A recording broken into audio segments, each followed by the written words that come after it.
The Death of Ivan Ilyich, the famous and classic novella by Leo Tolstoy. 1. During an interval in the Malvinsky trial in the large building of the law courts, the members and public prosecutor met in Ivan Igorovich Shebek's private room, where the conversation turned on the celebrated Krasovsky case. Fedor Vassilievich warmly maintained that it was not subject to their jurisdiction. Ivan Igorovich maintained the contrary, while Peter Ivanovich, not having entered into the discussion at the start, took no part in it, but looked through the Gazette asterisk, which had just been handed in. "Gentlemen," he said, "Ivan Ilyich has died." "You don't say so." "Here, read it yourself," replied Peter Ivanovich, handing Fedor Vassilievich the paper still damp from the press.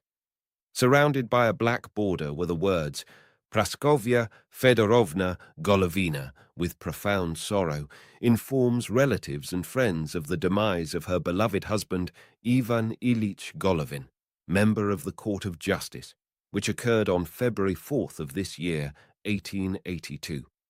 The funeral will take place on Friday at 1 o'clock in the afternoon." Ivan Ilyich had been a colleague of the gentlemen present and was liked by them all. He had been ill for some weeks with an illness said to be incurable. His post had been kept open for him, but there had been conjectures that in case of his death, Alexeyev might receive his appointment, and that either Vinnikov or Stabel would succeed Alexeyev. So on receiving the news of Ivan Ilyич's death, the first thought of each of the gentlemen in that private room was of the changes and promotions it might occasion among themselves or their acquaintances. "I shall be sure to get Stabel's place or Vinnikov's," thought Fedor Vassilievich. "I was promised that long ago, and the promotion means an extra 800 rubles a year for me besides the allowance. Now I must apply for my brother-in-law's transfer from Kaluga," thought Peter Ivanovich. "My wife will be very glad, and then she won't be able to say that I never do anything for her relations." "I thought he would never leave his bed again," said Peter Ivanovich aloud. "It's very sad." But what really was the matter with him? The doctors couldn't say. At least they could, but each of them said something different. When last I saw him, I thought he was getting better. And I haven't been to see him since the holidays. I always meant to go. Had he any property? I think his wife had a little, but something quiet, trifling. We shall have to go to see her, but they live so terribly far away. Far away from you, you mean? Everything's far away from your place. You see, he never can forgive my living on the other side of the river, said Peter Ivanovich, smiling at Shebek. Then, still talking of the distances between different parts of the city, they returned to the court. Besides considerations as to the possible transfers and promotions likely to result from Ivan Ilyич's death, the mere fact of the death of a near acquaintance aroused, as usual, in all who heard of it the complacent feeling that it is he who is dead, and not I. Each one thought or felt, well, he's dead, but I'm alive. But the more intimate of Ivan Ilyич's acquaintances, his so-called friends, could not help thinking also that they would now have to fulfill the very tiresome demands of propriety by attending the funeral service and paying a visit of condolence to the widow. Fedor Vassilievich and Peter Ivanovich had been his nearest acquaintances. Peter Ivanovich had studied law with Ivan Ilyich and had considered himself to be under obligations to him.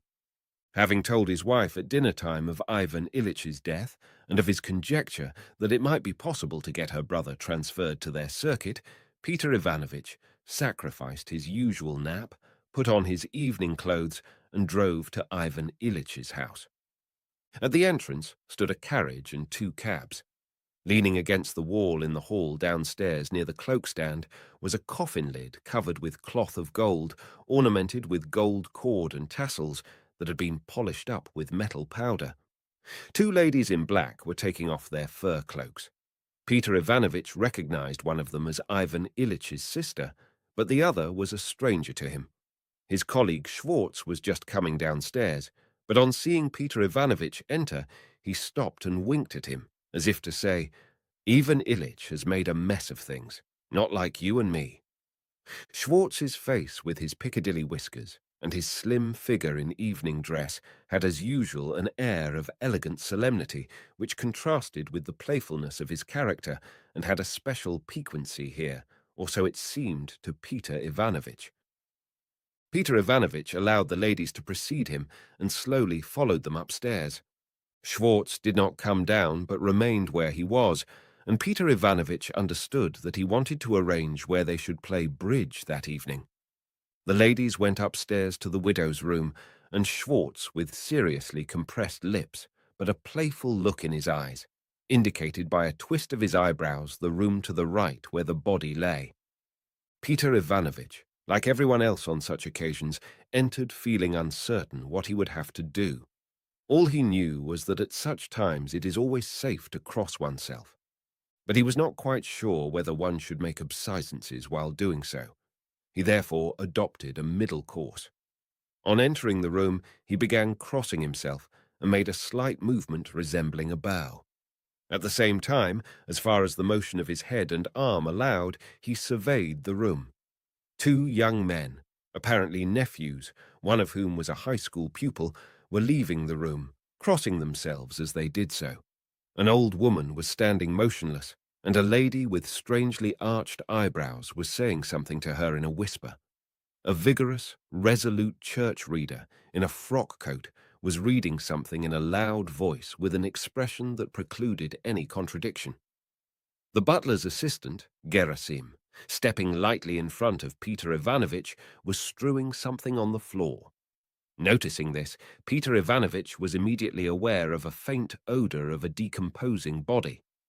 The last time he had called on Ivan Ilyich, Peter Ivanovitch had seen Gerasim in the study. Ivan Ilyich had been particularly fond of him, and he was performing the duty of a sick nurse. Peter Ivanovitch continued to make the sign of the cross, slightly inclining his head in an intermediate direction between the coffin, the reader, and the icons on the table in a corner of the room. Afterwards, when it seemed to him that this movement of his arm in crossing himself had gone on too long, he stopped and began to look at the corpse. The dead man lay, as dead men always lie, in a specially heavy way, his rigid limbs sunk in the soft cushions of the coffin, with the head forever bowed on the pillow. His yellow, waxen brow, with bald patches over his sunken temples, was thrust up in the way peculiar to the dead, the protruding nose seeming to press on the upper lip. He was much changed and grown even thinner since Peter Ivanovitch had last seen him, but, as is always the case with the dead, his face was handsomer and above all more dignified than when he was alive. The expression on the face said that what was necessary had been accomplished, and accomplished rightly. Besides this, there was in that expression a reproach and a warning to the living. This warning seemed to Peter Ivanovitch out of place, or at least not applicable to him. He felt a certain discomfort, and so he hurriedly crossed himself once more and turned and went out of the door, too hurriedly and too regardless of propriety, as he himself was aware. Schwartz was waiting for him in the adjoining room with legs spread wide apart and both hands toying with his top hat behind his back.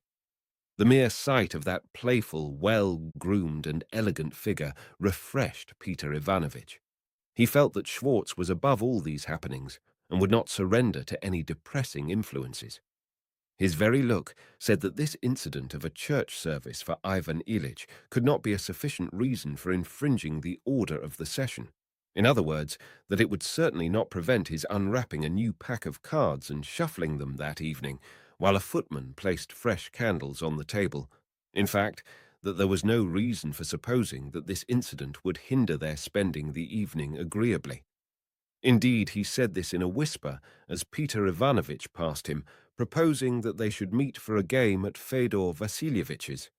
But apparently, Peter Ivanovitch was not destined to play bridge that evening.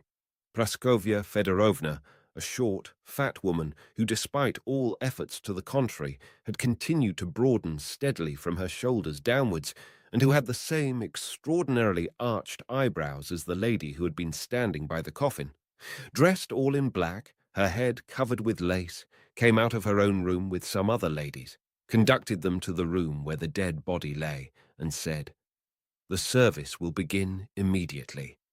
Please go in." Schwartz, making an indefinite bow, stood still, evidently neither accepting nor declining this invitation. Praskovya Fedorovna, recognizing Peter Ivanovitch, sighed, went close up to him, took his hand and said, "I know you were a true friend to Ivan Ilyich," and looked at him awaiting some suitable response. And Peter Ivanovitch knew that, just as it had been the right thing to cross himself in that room, so what he had to do here was to press her hand, sigh, and say, "Believe me." So he did all this, and as he did it felt that the desired result had been achieved, that both he and she were touched. "Come with me. I want to speak to you before it begins," said the widow. "Give me your arm." Peter Ivanovitch gave her his arm, and they went to the inner rooms, passing Schwartz, who winked at Peter Ivanovitch compassionately. "That does for our bridge.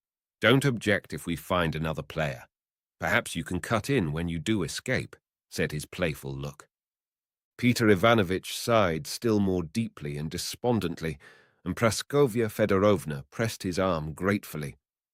When they reached the drawing-room, upholstered in pink cretonne and lighted by a dim lamp, they sat down at the table, she on a sofa, and Peter Ivanovitch on a low pouf, the springs of which yielded spasmodically under his weight. Praskovya Fedorovna had been on the point of warning him to take another seat, but felt that such a warning was out of keeping with her present condition, and so changed her mind. As he sat down on the pouf, Peter Ivanovitch recalled how Ivan Ilyich had arranged this room and had consulted him regarding this pink cretonne with green leaves. The whole room was full of furniture and knick-knacks, and on her way to the sofa, the lace of the widow's black shawl caught on the edge of the table. Peter Ivanovitch rose to detach it, and the springs of the pouf, relieved of his weight, rose also and gave him a push. The widow began detaching her shawl herself, and Peter Ivanovitch again sat down, suppressing the rebellious springs of the pouf under him. But the widow had not quite freed herself, and Peter Ivanovitch got up again, and again the pouf rebelled and even creaked. When this was all over, she took out a clean cambric handkerchief and began to weep. The episode with the shawl and the struggle with the pouf had cooled Peter Ivanovitch's emotions, and he sat there with a sullen look on his face. This awkward situation was interrupted by Sokolov, Ivan Ilyitch's butler, who came to report that the plot in the cemetery that Praskovya Fedorovna had chosen would cost 200 rubles. She stopped weeping and, looking at Peter Ivanovitch with the air of a victim, remarked in French that it was very hard for her. Peter Ivanovitch made a silent gesture, signifying his full conviction that it must indeed be so. "Please smoke," she said, in a magnanimous yet crushed voice, and turned to discuss with Sokolov the price of the plot for the grave. Peter Ivanovitch, while lighting his cigarette, heard her inquiring very circumstantially into the prices of different plots in the cemetery, and finally decide which she would take. When that was done, she gave instructions about engaging the choir. Sokolov then left the room.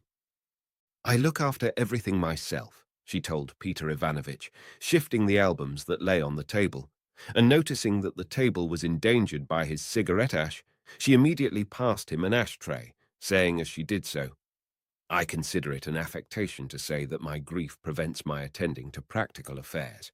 On the contrary, if anything can, I won't say console me, but distract me, it is seeing to everything concerning him." She again took out her handkerchief as if preparing to cry, but suddenly, as if mastering her feeling, she shook herself and began to speak calmly. "But there is something I want to talk to you about." Peter Ivanovitch bowed, keeping control of the springs of the pouf, which immediately began quivering under him. "He suffered terribly the last few days." "Did he?" said Peter Ivanovitch. "Oh, terribly. He screamed unceasingly, not for minutes but for hours.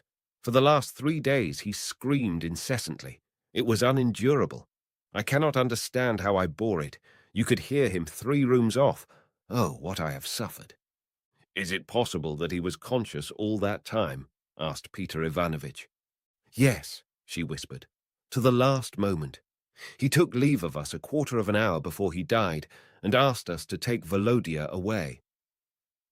The thought of the suffering of this man he had known so intimately, first as a merry little boy, then as a schoolmate, and later as a grown-up colleague, suddenly struck Peter Ivanovitch with horror, despite an unpleasant consciousness of his own and this woman's dissimulation. He again saw that brow and that nose pressing down on the lip and felt afraid for himself. 3 days of frightful suffering and the death.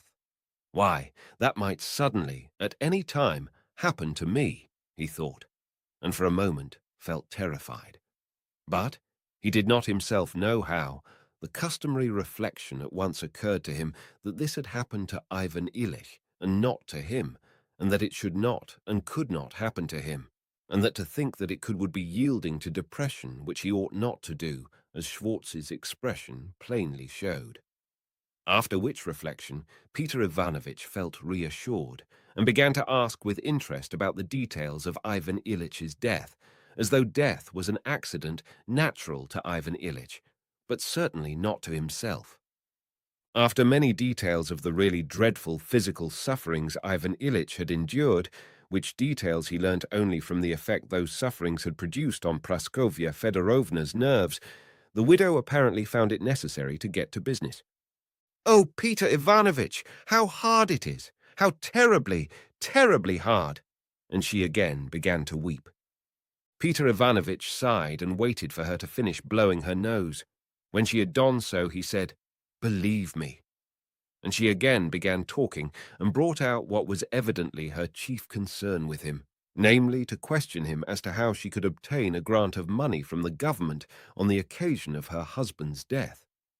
She made it appear that she was asking Peter Ivanovitch's advice about her pension, but he soon saw that she already knew about that to the minutest detail, more even than he did himself. She knew how much could be got out of the government in consequence of her husband's death, but wanted to find out whether she could not possibly extract something more. Peter Ivanovitch tried to think of some means of doing so, but after reflecting for a while and, out of propriety, condemning the government for its niggardliness, he said he thought that nothing more could be got. Then she sighed, and evidently began to devise means of getting rid of her visitor. Noticing this, he put out his cigarette, rose, pressed her hand, and went out into the anteroom. In the dining room where the clock stood that Ivan Ilyich had liked so much and had bought at an antique shop, Peter Ivanovitch met a priest and a few acquaintances who had come to attend the service, and he recognized Ivan Ilyich's daughter, a handsome young woman. She was in black, and her slim figure appeared slimmer than ever. She had a gloomy, determined, almost angry expression, and bowed to Peter Ivanovitch as though he were in some way to blame. Behind her, with the same offended look, stood a wealthy young man, an examining magistrate, whom Peter Ivanovitch also knew, and who was her fiancé, as he had heard. He bowed mournfully to them, and was about to pass into the death chamber, when from under the stairs appeared the figure of Ivan Ilyich's schoolboy son, who was extremely like his father. He seemed a little Ivan Ilyich, such as Peter Ivanovitch remembered when they studied law together. His tear-stained eyes had in them the look that is seen in the eyes of boys of 13 or 14 who are not pure-minded. When he saw Peter Ivanovitch, he scowled morosely and shamefacedly. Peter Ivanovitch nodded to him and entered the death chamber. The service began. Candles, groans, incense, tears, and sobs. Peter Ivanovitch stood looking gloomily down at his feet. He did not look once at the dead man, did not yield to any depressing influence, and was one of the first to leave the room. There was no one in the anteroom, but Gerasim darted out of the dead man's room, rummaged with his strong hands among the fur coats to find Peter Ivanovitch's, and helped him on with it. "Well, friend Gerasim," said Peter Ivanovitch, so as to say something, "it's a sad affair, isn't it?" "It's God will. We shall all come to it some day," said Gerasim, displaying his teeth, the even white teeth of a healthy peasant, and, like a man in the thick of urgent work, he briskly opened the front door, called the coachman, helped Peter Ivanovich into the sledge, and sprang back to the porch as if in readiness for what he had to do next. Peter Ivanovich found the fresh air particularly pleasant after the smell of incense, the dead body, and carbolic acid. "Where to, sir?" asked the coachman. "It's not too late even now. I'll call round on Fedor Vassilievich." He accordingly drove there and found them just finishing the first rubber, so that it was quite convenient for him to cut in. 2. Ivan Ilyич's life had been most simple and most ordinary, and therefore most terrible. He had been a member of the Court of Justice and died at the age of 45. His father had been an official who, after serving in various ministries and departments in Petersburg, had made the sort of career which brings men to positions from which, by reason of their long service, they cannot be dismissed, though they are obviously unfit to hold any responsible position, and for whom therefore posts are specially created, which, though fictitious, carry salaries of from 6 to 10,000 roubles that are not fictitious, and in receipt of which they live on to a great age. Such was the privy councillor and superfluous member of various superfluous institutions, Ilya Epimovich Golovin. He had 3 sons, of whom Ivan Ilyich was the second. The eldest son was following in his father's footsteps, only in another department, and was already approaching that stage in the service at which a similar sinecure would be reached. The third son was a failure. He had ruined his prospects in a number of positions and was now serving in the railway department. His father and brothers, and still more their wives, not merely disliked meeting him, but avoided remembering his existence unless compelled to do so. His sister had married Baron Greff, a Petersburg official of her father's type. Ivan Ilyich was le phénix de la famille, as people said. He was neither as cold and formal as his elder brother, nor as wild as the younger, but was a happy mean between them, an intelligent, polished, lively, and agreeable man.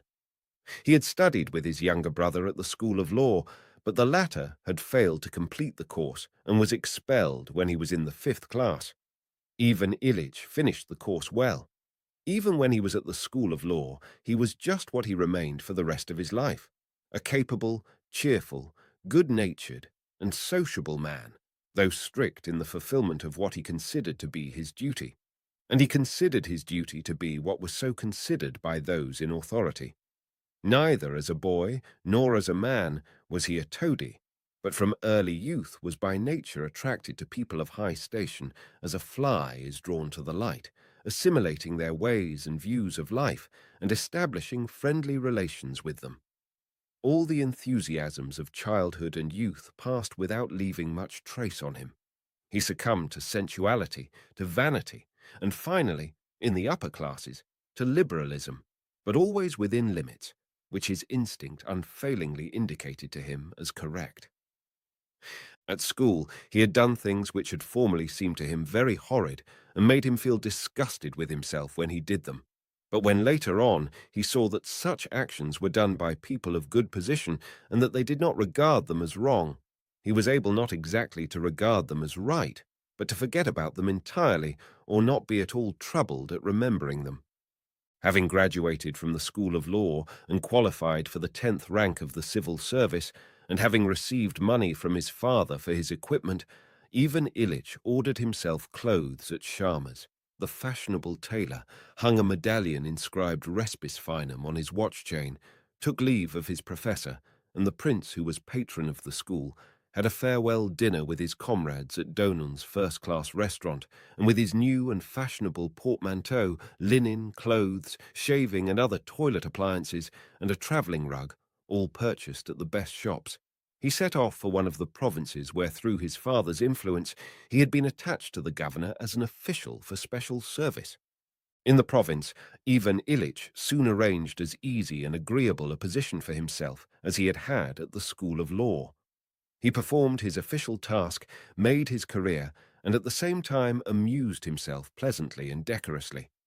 Occasionally he paid official visits to country districts where he behaved with dignity both to his superiors and inferiors and performed the duties entrusted to him, which related chiefly to the sectarians, with an exactness, an incorruptible honesty of which he could not but feel proud.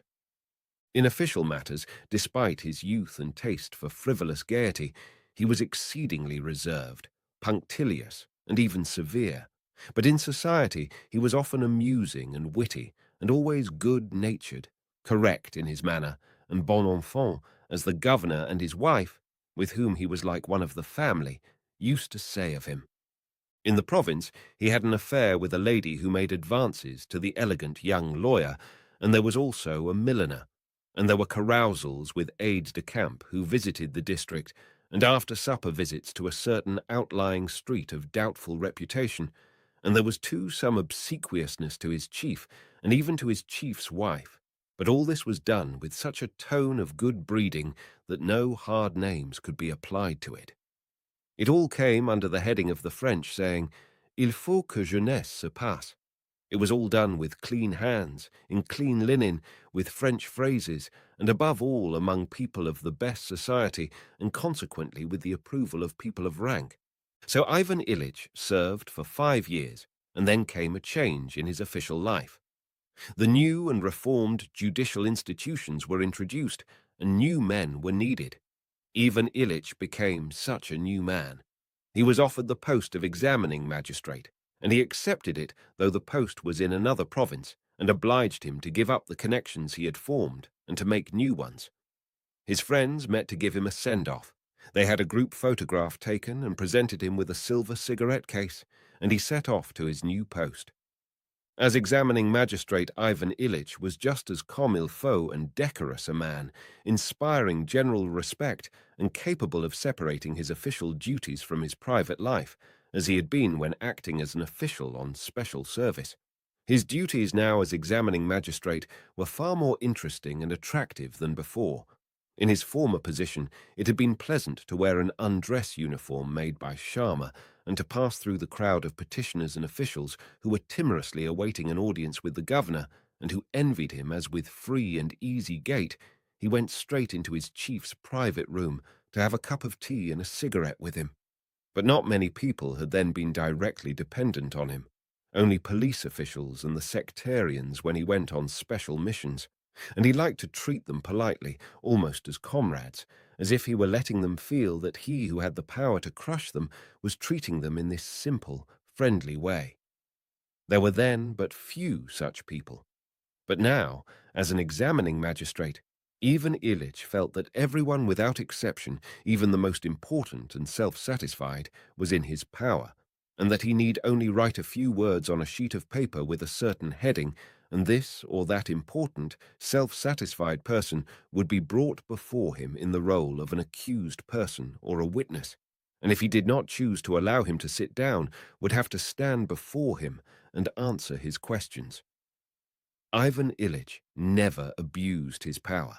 He tried, on the contrary, to soften its expression, but the consciousness of it and the possibility of softening its effect supplied the chief interest and attraction of his office. In his work itself, especially in his examinations, he very soon acquired a method of eliminating all considerations irrelevant to the legal aspect of the case, and reducing even the most complicated case to a form in which it would be presented on paper only in its externals, completely excluding his personal opinion of the matter, while above all observing every prescribed formality. The work was new, and Ivan Ilyich was one of the first men to apply the new code of 1864. On taking up the post of examining magistrate in a new town, he made new acquaintances and connections, placed himself on a new footing, and assumed a somewhat different tone. He took up an attitude of rather dignified aloofness towards the provincial authorities, but picked out the best circle of legal gentlemen and wealthy gentry living in the town, and assumed a tone of slight dissatisfaction with the government, of moderate liberalism, and of enlightened citizenship. At the same time, without at all altering the elegance of his toilet, he ceased shaving his chin and allowed his beard to grow as it pleased. Ivan Ilyich settled down very pleasantly in this new town. The society there, which inclined towards opposition to the governor, was friendly, his salary was larger, and he began to play whist, which he found added not a little to the pleasure of life, for he had a capacity for cards, played good-humouredly, and calculated rapidly and astutely, so that he usually won. After living there for 2 years, he met his future wife, Praskovya Fedorovna Mikhail, who was the most attractive, clever, and brilliant girl of the set in which he moved, and among other amusements and relaxations from his labors as examining magistrate, Ivan Ilyich established light and playful relations with her. While he had been an official on special service, he had been accustomed to dance, but now, as an examining magistrate, it was exceptional for him to do so. If he danced now, he did it as if to show that though he served under the reformed order of things and had reached the 5th official rank, yet when it came to dancing, he could do it better than most people. So at the end of an evening, he sometimes danced with Praskovya Fedorovna, and it was chiefly during these dances that he captivated her. She fell in love with him. Ivan Ilyich had at first no definite intention of marrying, but when the girl fell in love with him, he said to himself, "Really, why shouldn't I marry?" Praskovya Fedorovna came of a good family, was not bad-looking, and had some little property. Ivan Ilyich might have aspired to a more brilliant match, but even this was good. He had his salary, and she, he hoped, would have an equal income. She was well connected, and was a sweet, pretty, and thoroughly correct young woman. To say that Ivan Ilyich married because he fell in love with Praskovya Fedorovna and found that she sympathized with his views of life would be as incorrect as to say that he married because his social circle approved of the match. He was swayed by both these considerations. The marriage gave him personal satisfaction, and at the same time it was considered the right thing by the most highly placed of his associates. So Ivan Ilyich got married. The preparations for marriage and the beginning of married life, with its conjugal caresses, the new furniture, new crockery, and new linen, were very pleasant until his wife became pregnant.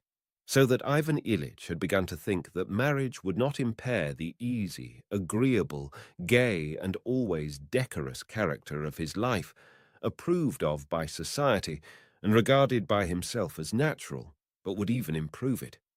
But from the first months of his wife's pregnancy, something new, unpleasant, depressing, and unseemly, and from which there was no way of escape, unexpectedly showed itself. His wife, without any reason, de gaieté de cœur, as Ivan Ilyich expressed it to himself, began to disturb the pleasure and propriety of their life. She began to be jealous without any cause, expected him to devote his whole attention to her, found fault with everything, and made coarse and ill-mannered scenes. At first, Ivan Ilyich hoped to escape from the unpleasantness of this state of affairs by the same easy and decorous relation to life that had served him heretofore. He tried to ignore his wife's disagreeable moods, continued to live in his usual easy and pleasant way, invited friends to his house for a game of cards, and also tried going out to his club or spending his evenings with friends. But one day his wife began upbraiding him so vigorously, using such coarse words, and continued to abuse him every time he did not fulfill her demands, so resolutely and with such evident determination not to give way till he submitted, that is, till he stayed at home and was bored just as she was, that he became alarmed. He now realized that matrimony, at any rate with Praskovya Fedorovna, was not always conducive to the pleasures and amenities of life, but on the contrary, often infringed both comfort and propriety, and that he must therefore entrench himself against such infringement. And Ivan Ilyich began to seek for means of doing so. His official duties were the one thing that imposed upon Praskovya Fedorovna, and by means of his official work and the duties attached to it, he began struggling with his wife to secure his own independence. With the birth of their child, the attempts to feed it and the various failures in doing so, and with the real and imaginary illnesses of mother and child, in which Ivan Ilyич's sympathy was demanded, but about which he understood nothing, the need of securing for himself an existence outside his family life became still more imperative. As his wife grew more irritable and exacting, and Ivan Ilyich transferred the center of gravity of his life more and more to his official work, so did he grow to like his work better, and became more ambitious than before. Very soon, within a year of his wedding, Ivan Ilyich had realized that marriage, though it may add some comforts to life, is in fact a very intricate and difficult affair towards which, in order to perform one's duty, that is, to lead a decorous life approved of by society, one must adopt a definite attitude just as towards one's official duties. And Ivan Ilyich evolved such an attitude towards married life. He only required of it those conveniences, dinner at home, housewife, and bed, which it could give him, and above all that propriety of external forms required by public opinion. For the rest, he looked for light-hearted pleasure and propriety, and was very thankful when he found them. But if he met with antagonism and querulousness, he at once retired into his separate, fenced-off world of official duties, where he found satisfaction. Ivan Ilyich was esteemed a good official, and after 3 years was made assistant public prosecutor. His new duties, their importance, the possibility of indicting and imprisoning anyone he chose, the publicity his speeches received, and the success he had in all these things made his work still more attractive. More children came. His wife became more and more querulous and ill-tempered, but the attitude Ivan Ilyich had adopted towards his home life rendered him almost impervious to her grumbling. After 7 years' service in that town, he was transferred to another province as public prosecutor. They moved, but were short of money, and his wife did not like the place they moved to. Though the salary was higher, the cost of living was greater, besides which 2 of their children died, and family life became still more unpleasant for him. Praskovya Fedorovna blamed her husband for every inconvenience they encountered in their new home. Most of the conversations between husband and wife, especially as to the children's education, led to topics which recalled former disputes, and these disputes were apt to flare up again at any moment. There remained only those rare periods of amorousness which still came to them at times, but did not last long. These were islets at which they anchored for a while, and then again set out upon that ocean of veiled hostility which showed itself in their aloofness from one another. This aloofness might have grieved Ivan Ilyich had he considered that it ought not to exist, but he now regarded the position as normal, and even made it the goal at which he aimed in family life. His aim was to free himself more and more from those unpleasantnesses and to give them a semblance of harmlessness and propriety. He attained this by spending less and less time with his family, and when obliged to be at home, he tried to safeguard his position by the presence of outsiders. The chief thing, however, was that he had his official duties. The whole interest of his life now centered in the official world, and that interest absorbed him. The consciousness of his power, being able to ruin anybody he wished to ruin, the importance, even the external dignity of his entry into court or meetings with his subordinates, his success with superiors and inferiors, and above all his masterly handling of cases of which he was conscious, all this gave him pleasure and filled his life, together with chats with his colleagues, dinners and bridge, so that on the whole Ivan Ilyич's life continued to flow as he considered it should do, pleasantly and properly. So things continued for another 7 years. His eldest daughter was already 16, another child had died, and only one son was left, a schoolboy and a subject of dissension. Ivan Ilyich wanted to put him in the school of law, but to spite him, Praskovya Fedorovna entered him at the high school. The daughter had been educated at home and had turned out well. The boy did not learn badly either. 3. So Ivan Ilyich lived for 17 years after his marriage.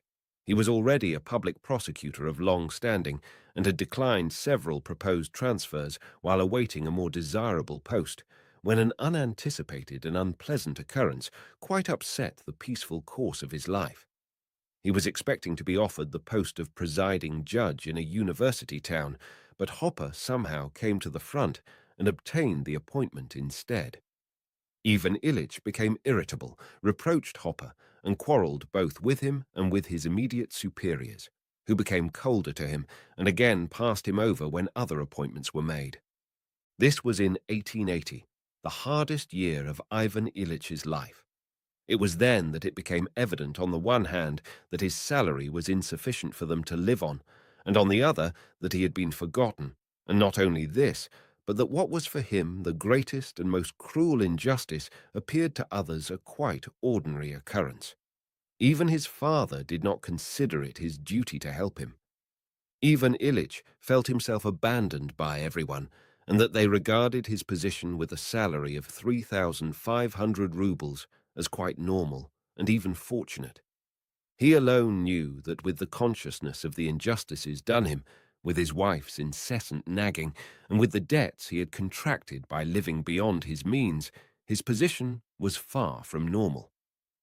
In order to save money that summer, he obtained leave of absence and went with his wife to live in the country at her brother's place. In the country, without his work, he experienced ennui for the first time in his life, and not only ennui but intolerable depression, and he decided that it was impossible to go on living like that, and that it was necessary to take energetic measures. Having passed a sleepless night pacing up and down the veranda, he decided to go to Petersburg and bestir himself, in order to punish those who had failed to appreciate him and to get transferred to another ministry. Next day, despite many protests from his wife and her brother, he started for Petersburg with the sole object of obtaining a post with a salary of 5,000 rubles a year. He was no longer bent on any particular department or tendency or kind of activity. All he now wanted was an appointment to another post with a salary of 5,000 rubles, either in the administration, in the banks, with the railways, in one of the Empress Maria's institutions, or even in the customs, but it had to carry with it a salary of 5,000 rubles and be in a ministry other than that in which they had failed to appreciate him. And this quest of Ivan Ilyich's was crowned with remarkable and unexpected success. At Kursk, an acquaintance of his, F.E. Ilyin, got into the first-class carriage, sat down beside Ivan Ilyich, and told him of a telegram just received by the governor of Kursk, announcing that a change was about to take place in the ministry. Peter Ivanovich was to be superseded by Ivan Semyonovich. The proposed change, apart from its significance for Russia, had a special significance for Ivan Ilyich, because by bringing forward a new man, Peter Petrovich, and consequently his friend Zakhar Ivanovich, it was highly favorable for Ivan Ilyich, since Zakhar Ivanovich was a friend and colleague of his. In Moscow, this news was confirmed, and on reaching Petersburg, Ivan Ilyich found Zakhar Ivanovich and received a definite promise of an appointment in his former Department of Justice.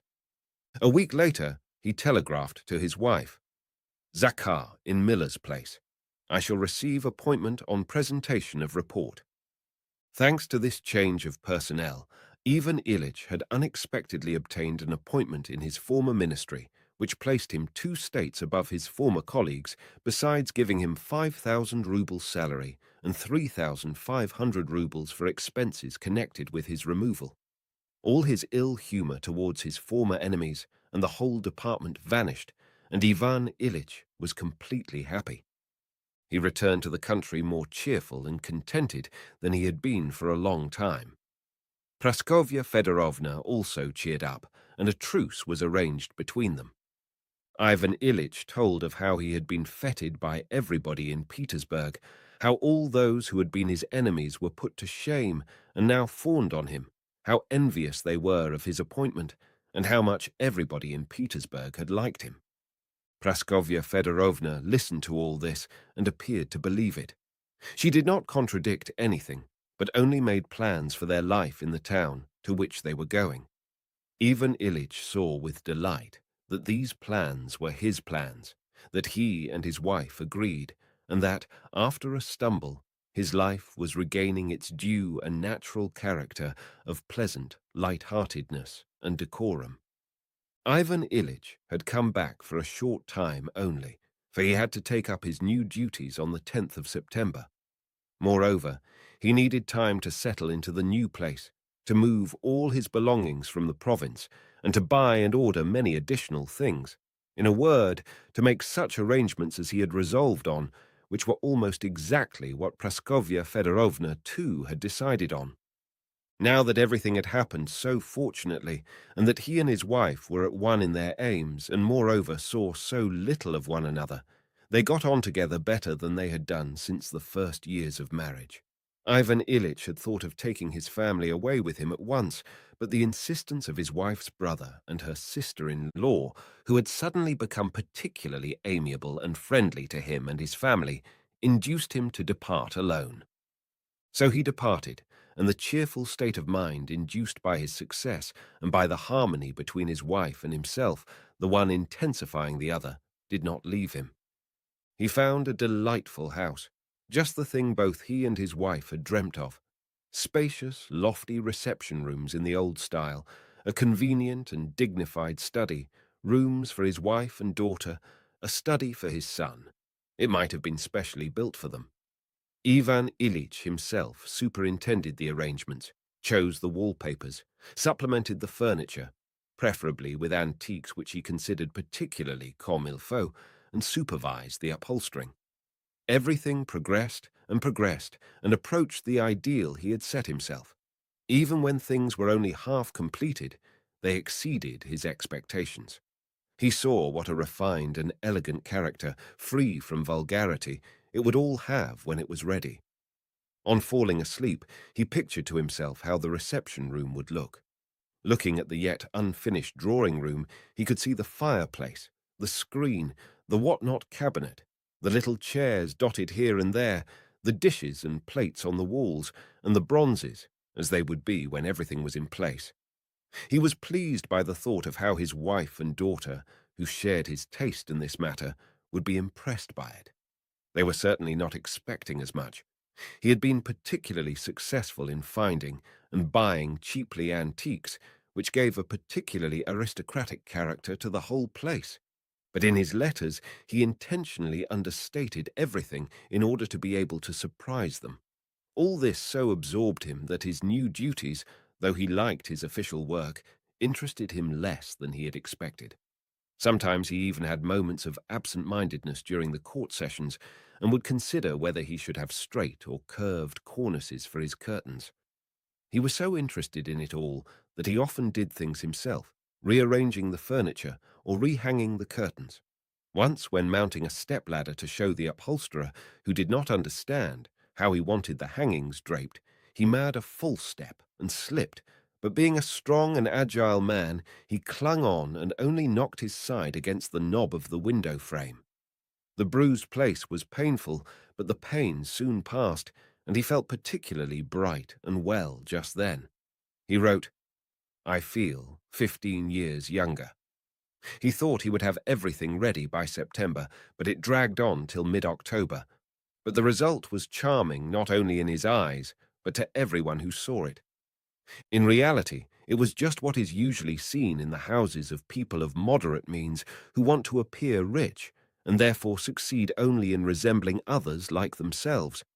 There are damasks, dark wood, plants, rugs, and dull and polished bronzes, all the things people of a certain class have in order to resemble other people of that class. His house was so like the others that it would never have been noticed, but to him it all seemed to be quite exceptional.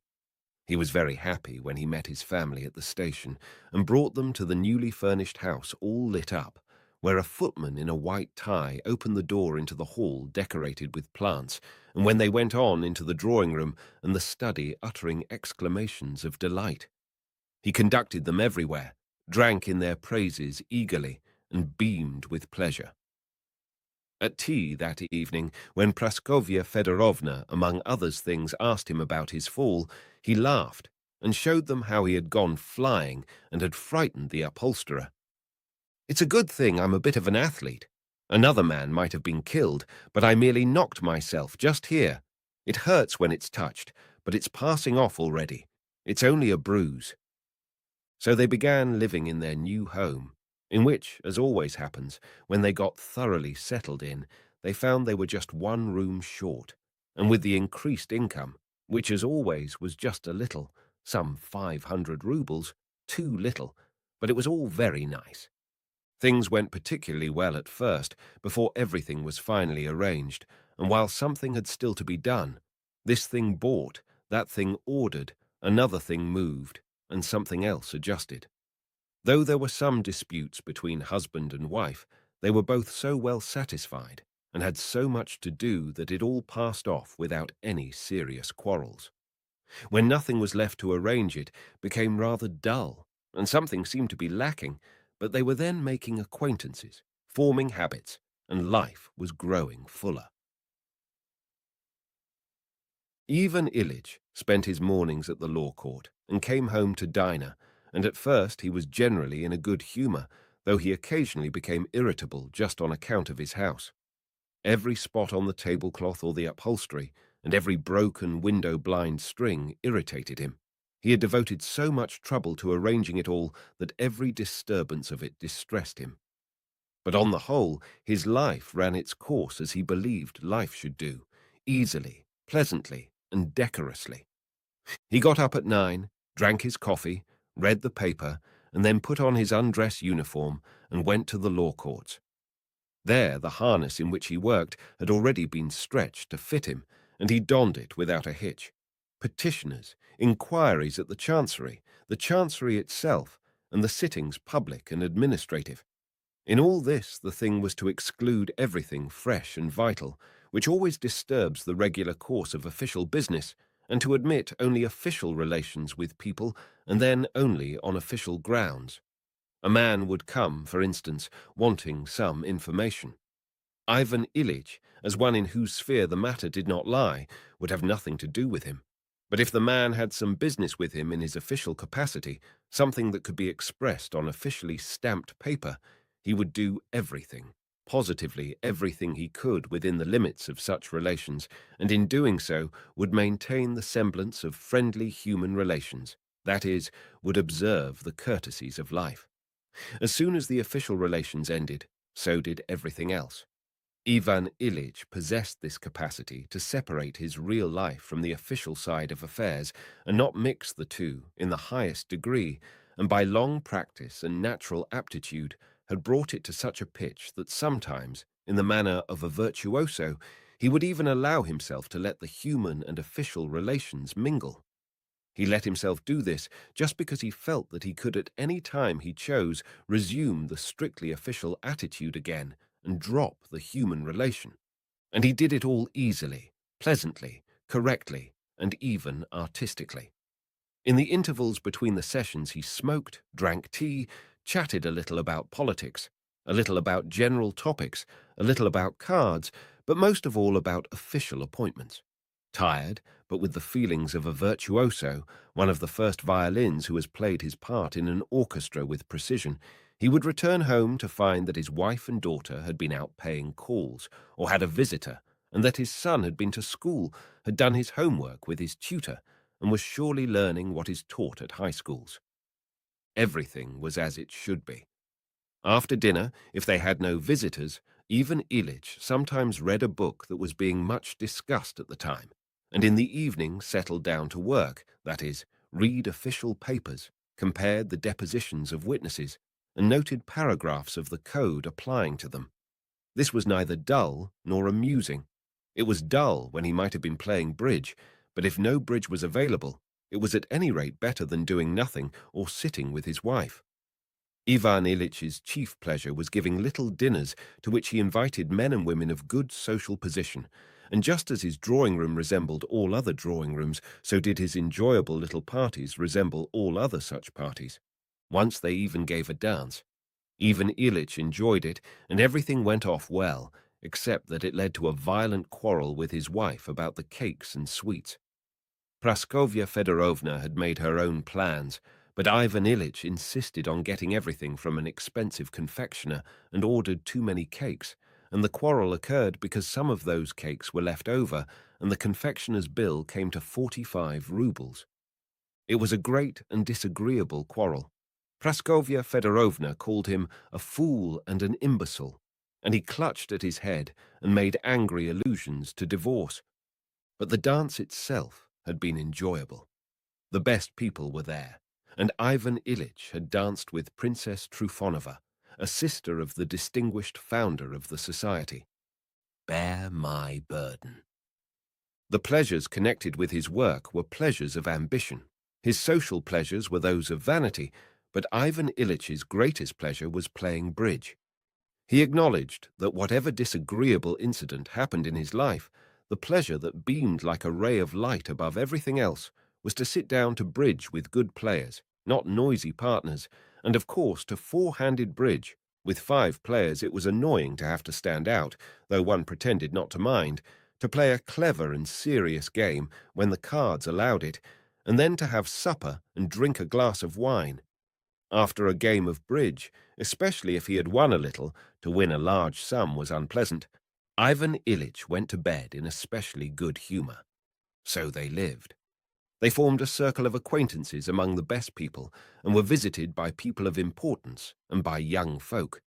In their views as to their acquaintances, husband, wife, and daughter were entirely agreed, and tacitly and unanimously kept at arm's length and shook off the various shabby friends and relations who, with much show of affection, gushed into the drawing-room with its Japanese plates on the walls. Soon these shabby friends ceased to obtrude themselves, and only the best people remained in the Golovin set. Young men made up to Lisa, and Petryshchev, an examining magistrate and Dmitri Ivanovich Petryshchev's son and sole heir, began to be so attentive to her that Ivan Ilyich had already spoken to Praskovya Fedorovna about it and considered whether they should not arrange a party for them or get up some private theatricals. So they lived, and all went well, without change, and life flowed pleasantly. 4. They were all in good health. It could not be called ill health if Ivan Ilyich sometimes said that he had a queer taste in his mouth and felt some discomfort in his left side. But this discomfort increased, and though not exactly painful, grew into a sense of pressure in his side accompanied by ill humor, and his irritability became worse and worse and began to mar the agreeable, easy, and correct life that had established itself in the Golovin family. Quarrels between husband and wife became more and more frequent, and soon the ease and amenity disappeared, and even the decorum was barely maintained. Scenes again became frequent, and very few of those islets remained on which husband and wife could meet without an explosion. Praskovya Fedorovna now had good reason to say that her husband's temper was trying. With characteristic exaggeration, she said he had always had a dreadful temper, and that it had needed all her good nature to put up with it for 20 years. It was true that now the quarrels were started by him. His bursts of temper always came just before dinner, often just as he began to eat his soup. Sometimes he noticed that a plate or dish was chipped, or the food was not right, or his son put his elbow on the table, or his daughter's hair was not done as he liked it, and for all this he blamed Praskovya Fedorovna. At first she retorted and said disagreeable things to him, but once or twice he fell into such a rage at the beginning of dinner that she realized it was due to some physical derangement brought on by taking food, and so she restrained herself and did not answer, but only hurried to get the dinner over. She regarded this self-restraint as highly praiseworthy. Having come to the conclusion that her husband had a dreadful temper and made her life miserable, she began to feel sorry for herself, and the more she pitied herself, the more she hated her husband. She began to wish he would die. Yet she did not want him to die because then his salary would cease, and this irritated her against him still more. She considered herself dreadfully unhappy just because not even his death could save her. And though she concealed her exasperation, that hidden exasperation of hers increased his irritation also. After one scene in which Ivan Ilyich had been particularly unfair, and after which he had said in explanation that he certainly was irritable, but that it was due to his not being well, she said that if he was ill, it should be attended to, and insisted on his going to see a celebrated doctor. He went. Everything took place as he had expected, and as it always does. There was the usual waiting and the important air assumed by the doctor, with which he was so familiar, resembling that which he himself assumed in court, and the sounding and listening, and the questions which called for answers that were foregone conclusions and were evidently unnecessary, and the look of importance which implied that, if only you put yourself in our hands, we will arrange everything. We know indubitably how it has to be done, always in the same way for everybody alike. It was all just as it was in the law courts. The doctor put on just the same air towards him as he himself put on towards an accused person. The doctor said that so-and-so indicated that there was so-and-so inside the patient, but if the investigation of so-and-so did not confirm this, then he must assume that and that. If he assumed that and that, then, and so on. To Ivan Ilyich, only one question was important. Was his case serious or not? But the doctor ignored that inappropriate question. From his point of view, it was not the one under consideration. The real question was to decide between a floating kidney, chronic catarrh, or appendicitis. It was not a question of the life of Ivan Ilyich, but rather a dispute between the floating kidney and the appendix, which the doctor solved brilliantly, as it seemed to Ivan Ilyich, in favor of the appendix, with the reservation that should an examination of the urine give fresh indications the matter would be reconsidered. All this was just what Ivan Ilyich had himself brilliantly accomplished 1,000 times in dealing with men on trial. The doctor summed up just as brilliantly, looking over his spectacles triumphantly and even gaily at the accused. From the doctor's summing up, Ivan Ilyich concluded that things were bad, but that for the doctor, and perhaps for everybody else, it was a matter of indifference, though for him it was bad. And this conclusion struck him painfully, arousing in him a great feeling of pity for himself and of bitterness towards the doctor's indifference to a matter of such importance. He said nothing of this, but rose, placed the doctor's fee on the table, and remarked with a sigh, "We sick people probably often put inappropriate questions. But tell me, in general, is this complaint dangerous or not?" The doctor looked at him sternly over his spectacles with one eye, as if to say, "Prisoner, if you will not keep to the questions put to you, I shall be obliged to have you removed from the court. I have already told you what I consider necessary and proper. The analysis may show something more." And the doctor bowed. Ivan Ilyich went out slowly, seated himself disconsolately in his sledge, and drove home. All the way home he was going over what the doctor had said, trying to translate those complicated, obscure, scientific phrases into plain language and find in them an answer to the question, is my condition bad? Is it very bad? Or is there as yet nothing much wrong? And it seemed to him that the meaning of what the doctor had said was that it was very bad. Everything in the streets seemed depressing. The cabmen, the houses, the passers-by and the shops were dismal. His ache, this dull, gnawing ache that never ceased for a moment, seemed to have acquired a new and more serious significance from the doctor's dubious remarks. Even Ilyich now watched it with a new and oppressive feeling. He reached home and began to tell his wife about it. She listened, but in the middle of his account, his daughter came in with her hat on, ready to go out with her mother. She sat down reluctantly to listen to this tedious story, but could not stand it long, and her mother, too, did not hear him to the end. "Well, I am very glad," she said. "Mind now to take your medicine regularly. Give me the prescription, and I'll send Gerasim to the chemist's." And she went to get ready to go out. While she was in the room, Ivan Ilyich had hardly taken time to breathe, but he sighed deeply when she left it. "Well," he thought, "perhaps it isn't so bad after all." He began taking his medicine and following the doctor's directions, which had been altered after the examination of the urine. But then it happened that there was a contradiction between the indications drawn from the examination of the urine and the symptoms that showed themselves. It turned out that what was happening differed from what the doctor had told him, and that he had either forgotten or blundered or hidden something from him. He could not, however, be blamed for that, and Ivan Ilyich still obeyed his orders implicitly, and at first derived some comfort from doing so. From the time of his visit to the doctor, Ivan Ilyич's chief occupation was the exact fulfillment of the doctor's instructions regarding hygiene and the taking of medicine, and the observation of his pain and his excretions. His chief interest came to be people's ailments and people's health.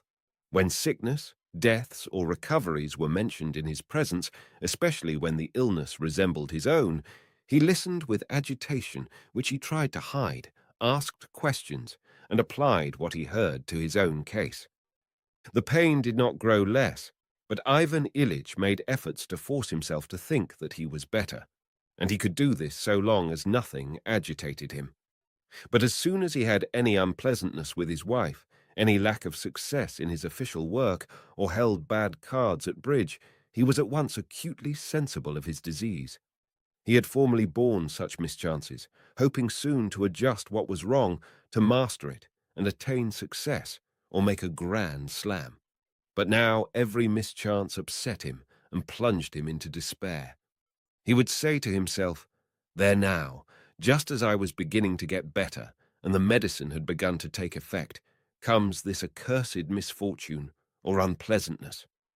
And he was furious with the mishap, or with the people who were causing their unpleasantness and killing him, for he felt that this fury was killing him, but he could not restrain it. One would have thought that it should have been clear to him that this exasperation with circumstances and people aggravated his illness, and that he ought therefore to ignore unpleasant occurrences. But he drew the very opposite conclusion. He said that he needed peace, and he watched for everything that might disturb it, and became irritable at the slightest infringement of it. His condition was rendered worse by the fact that he read medical books and consulted doctors. The progress of his disease was so gradual that he could deceive himself when comparing one day with another. The difference was so slight. But when he consulted the doctors, it seemed to him that he was getting worse, and even very rapidly. Yet despite this, he was continually consulting them.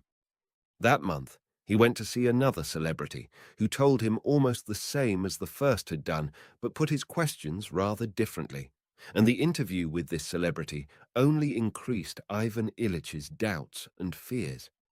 A friend of his, a very good doctor, diagnosed his illness again quite differently from the others, and though he predicted recovery, his questions and suppositions bewildered Ivan Ilyich still more and increased his doubts. A homeopathist diagnosed the disease in yet another way and prescribed medicine which Ivan Ilyich took secretly for a week. But after a week, not feeling any improvement, and having lost confidence both in the former doctor's treatment and in this one's, he became still more despondent. One day, a lady acquaintance mentioned a cure effected by a wonder-working icon. Ivan Ilyich caught himself listening attentively and beginning to believe that it had occurred. This incident alarmed him. Has my mind really weakened to such an extent? He asked himself. Nonsense! It's all rubbish. I mustn't give way to nervous fears, but having chosen a doctor must keep strictly to his treatment. That is what I will do. Now it's all settled. I won't think about it, but will follow the treatment seriously till summer, and then we shall see. From now, there must be no more of this wavering. This was easy to say, but impossible to carry out. The pain in his side oppressed him and seemed to grow worse and more incessant, while the taste in his mouth grew stranger and stranger. It seemed to him that his breath had a disgusting smell, and he was conscious of a loss of appetite and strength. There was no deceiving himself. Something terrible, new, and more important than anything before in his life was taking place within him, of which he alone was aware. Those about him did not understand, or would not understand it, but thought everything in the world was going on as usual. That tormented Ivan Ilyich more than anything.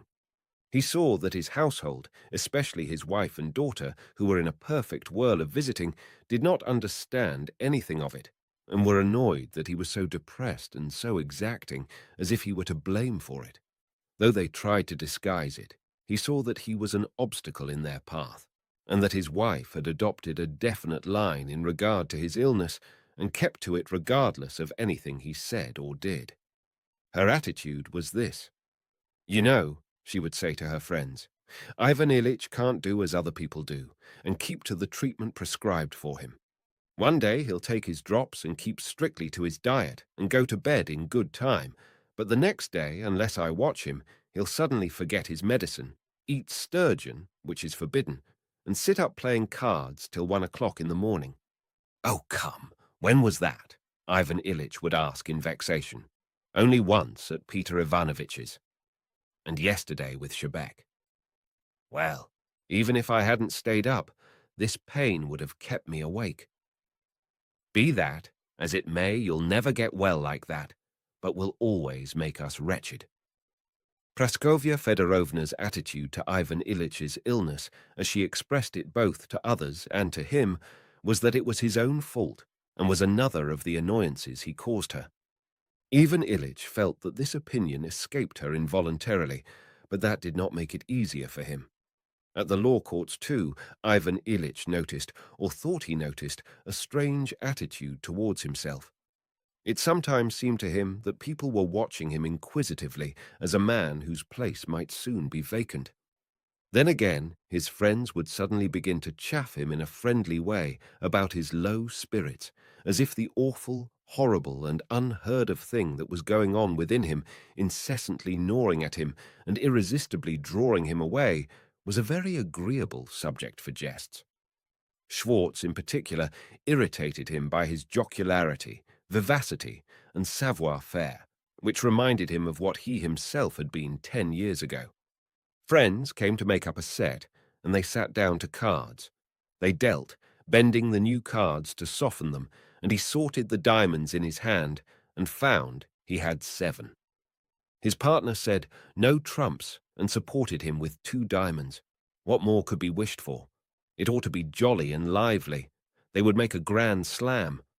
But suddenly Ivan Ilyich was conscious of that gnawing pain, that taste in his mouth, and it seemed ridiculous that in such circumstances he should be pleased to make a grand slam. He looked at his partner Mikhail Mikhailovich, who rapped the table with his strong hand, and instead of snatching up the tricks, pushed the cards courteously and indulgently towards Ivan Ilyich, that he might have the pleasure of gathering them up without the trouble of stretching out his hand for them. "Does he think I am too weak to stretch out my arm?" thought Ivan Ilyich, and forgetting what he was doing, he over-trumped his partner, missing the grand slam by 3 tricks. And what was most awful of all was that he saw how upset Mikhail Mikhailovich was about it, but did not himself care. And it was dreadful to realize why he did not care. They all saw that he was suffering and said, "We can stop if you are tired. Take a rest." Lie down? No, he was not at all tired, and he finished the rubber. All were gloomy and silent. Ivan Ilyich felt that he had diffused this gloom over them and could not dispel it. They had supper and went away, and Ivan Ilyich was left alone with the consciousness that his life was poisoned and was poisoning the lives of others, and that this poison did not weaken but penetrated more and more deeply into his whole being. With this consciousness, and with physical pain besides the terror, he must go to bed, often to lie awake the greater part of the night. Next morning he had to get up again, dress, go to the law courts, speak, and write. Or if he did not go out, spend at home those 24 hours a day, each of which was a torture. And he had to live thus, all alone on the brink of an abyss, with no one who understood or pitied him. 5. So 1 month passed, and then another. Just before the new year, his brother-in-law came to town and stayed at their house. Ivan Ilyich was at the law courts, and Praskovya Fedorovna had gone shopping. When Ivan Ilyich came home and entered his study, he found his brother-in-law there, a healthy, florid man, unpacking his portmanteau himself. He raised his head on hearing Ivan Ilyich's footsteps and looked up at him for a moment without a word. That stare told Ivan Ilyich everything. His brother-in-law opened his mouth to utter an exclamation of surprise, but checked himself, and that action confirmed it all. "I have changed, eh?" "Yes, there is a change." And after that, try as he would to get his brother-in-law to return to the subject of his looks, the latter would say nothing about it. Praskovya Fedorovna came home, and her brother went out to her. Ivan Ilyich locked the door and began to examine himself in the glass, first full face, then in profile. He took up a portrait of himself taken with his wife, and compared it with what he saw in the glass. The change in him was immense. Then he bared his arms to the elbow, looked at them, drew the sleeves down again, sat down on an ottoman, and grew blacker than night. "No, no, this won't do," he said to himself, and jumped up, went to the table, took up some law papers and began to read them, but could not continue. He unlocked the door and went into the reception room. The door leading to the drawing room was shut. He approached it on tiptoe and listened. "No, you are exaggerating," Praskovya Fedorovna was saying. "Exaggerating. Don't you see it? Why, he's a dead man. Look at his eyes. There's no life in them. But what is it that is wrong with him?" "No one knows. Nikolaevich, that was another doctor, said something, but I don't know what. And Leschetitsky, this was the celebrated specialist, said quite the contrary." Ivan Ilyich walked away, went to his own room, lay down and began musing. The kidney, a floating kidney. He recalled all the doctors had told him of how it detached itself and swayed about, and by an effort of imagination he tried to catch that kidney and arrest it and support it. So little was needed for this, it seemed to him. "No, I'll go to see Peter Ivanovitch again." That was the friend whose friend was a doctor. He rang, ordered the carriage, and got ready to go. "Where are you going, Jean?" asked his wife with a specially sad and exceptionally kind look. This exceptionally kind look irritated him. He looked morosely at her. "I must go to see Peter Ivanovitch." He went to see Peter Ivanovitch, and together they went to see his friend, the doctor. He was in, and Ivan Ilyich had a long talk with him, reviewing the anatomical and physiological details of what in the doctor's opinion was going on inside him. He understood it all. There was something, a small thing, in the vermiform appendix. It might all come right. Only stimulate the energy of one organ and check the activity of another, then absorption would take place and everything would come right. He got home rather late for dinner, ate his dinner and conversed cheerfully, but could not for a long time bring himself to go back to work in his room. At last, however, he went to his study and did what was necessary, but the consciousness that he had put something aside, an important, intimate matter which he would revert to when his work was done, never left him. When he had finished his work, he remembered that this intimate matter was the thought of his vermiform appendix, but he did not give himself up to it and went to the drawing-room for tea. There were callers there, including the examining magistrate who was a desirable match for his daughter, and they were conversing, playing the piano and singing. Ivan Ilyich, as Praskovya Fedorovna remarked, spent that evening more cheerfully than usual, but he never for a moment forgot that he had postponed the important matter of the appendix. At 11 o'clock he said good night and went to his bedroom. Since his illness, he had slept alone in a small room next to his study. He undressed and took up a novel by Zola, but instead of reading it, he fell into thought, and in his imagination that desired improvement in the vermiform appendix occurred. There was the absorption and evacuation and the re-establishment of normal activity. "Yes, that's it," he said to himself. "One need only assist nature, that's all." He remembered his medicine, rose, took it, and lay down on his back, watching for the beneficent action of the medicine and for it to lessen the pain. "I need only take it regularly and avoid all injurious influences. I am already feeling better, much better." He began touching his side. It was not painful to the touch. "There, I really don't feel it. It's much better already." He put out the light and turned on his side. The appendix is getting better. Absorption is occurring. Suddenly, he felt the old, familiar, dull, gnawing pain, stubborn and serious. There was the same familiar, loathsome taste in his mouth. His heart sank, and he felt dazed. My God, he muttered. Again, and it will never cease." And suddenly, the matter presented itself in a quite different aspect. "Vermiform appendix, kidney," he said to himself. "It's not a question of appendix or kidney, but of life and death. Yes, life was there, and now it is going, and I cannot stop it. Yes. Why deceive myself? Isn't it obvious to everyone but me that I'm dying and that it's only a question of weeks, days? It may happen this moment. There was light, and now there is darkness. I was here, and now I'm going there. Where? A chill came over him, his breathing ceased, and he felt only the throbbing of his heart. When I am not, what will there be? There will be nothing. Then where shall I be when I am no more? Can this be dying? No, I don't want to. He jumped up and tried to light the candle, felt for it with trembling hands, dropped candle and candlestick on the floor, and fell back on his pillow. What's the use?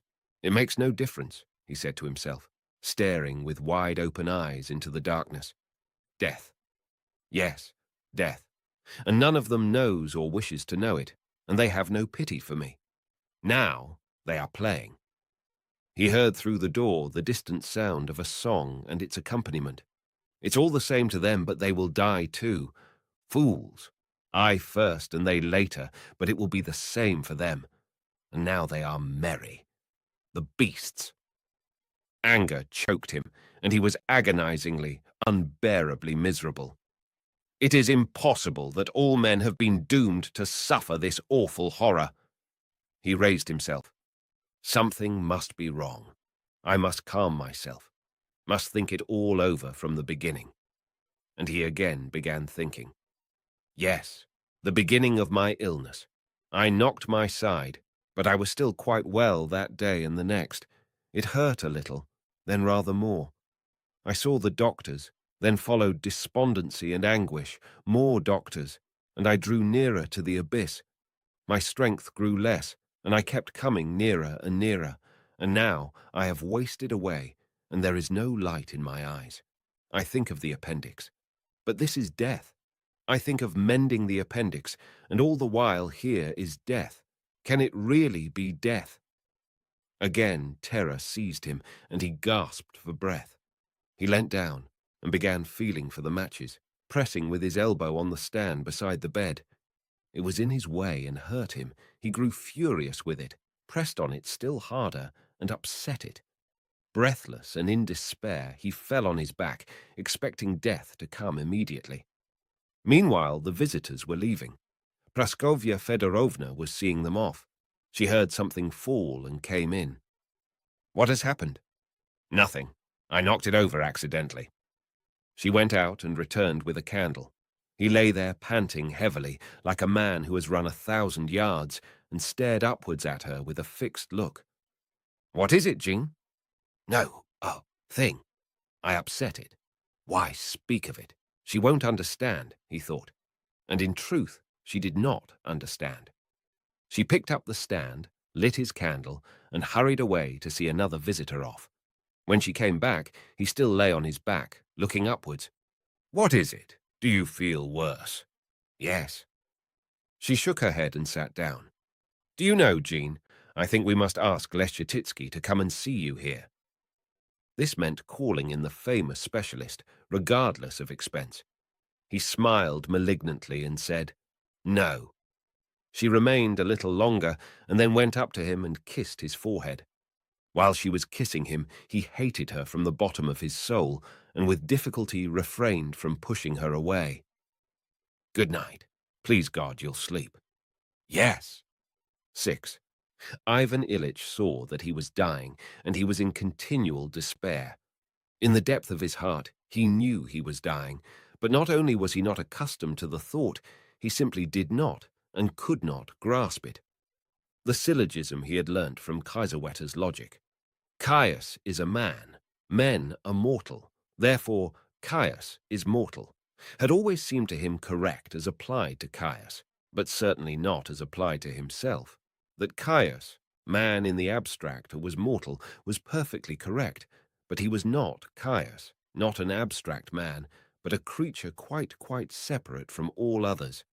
He had been little Vanya with a mamma and a papa, with Mitya and Volodya, with the toys, a coachman and a nurse, afterwards with Katenka, and with all the joys, griefs, and delights of childhood, boyhood, and youth. What did Caius know of the smell of that striped leather ball Vanya had been so fond of? Had Caius kissed his mother's hand like that? And did the silk of her dress rustle so for Caius? Had he rioted like that at school when the pastry was bad? Had Caius been in love like that? Could Caius preside at a session as he did? Caius really was mortal, and it was right for him to die. But for me, little Vanya, Ivan Ilyich, with all my thoughts and emotions, it's altogether a different matter. It cannot be that I ought to die. That would be too terrible. Such was his feeling. If I had to die like Caius, I would have known it was so. An inner voice would have told me so, but there was nothing of the sort in me, and I and all my friends felt that our case was quite different from that of Caius.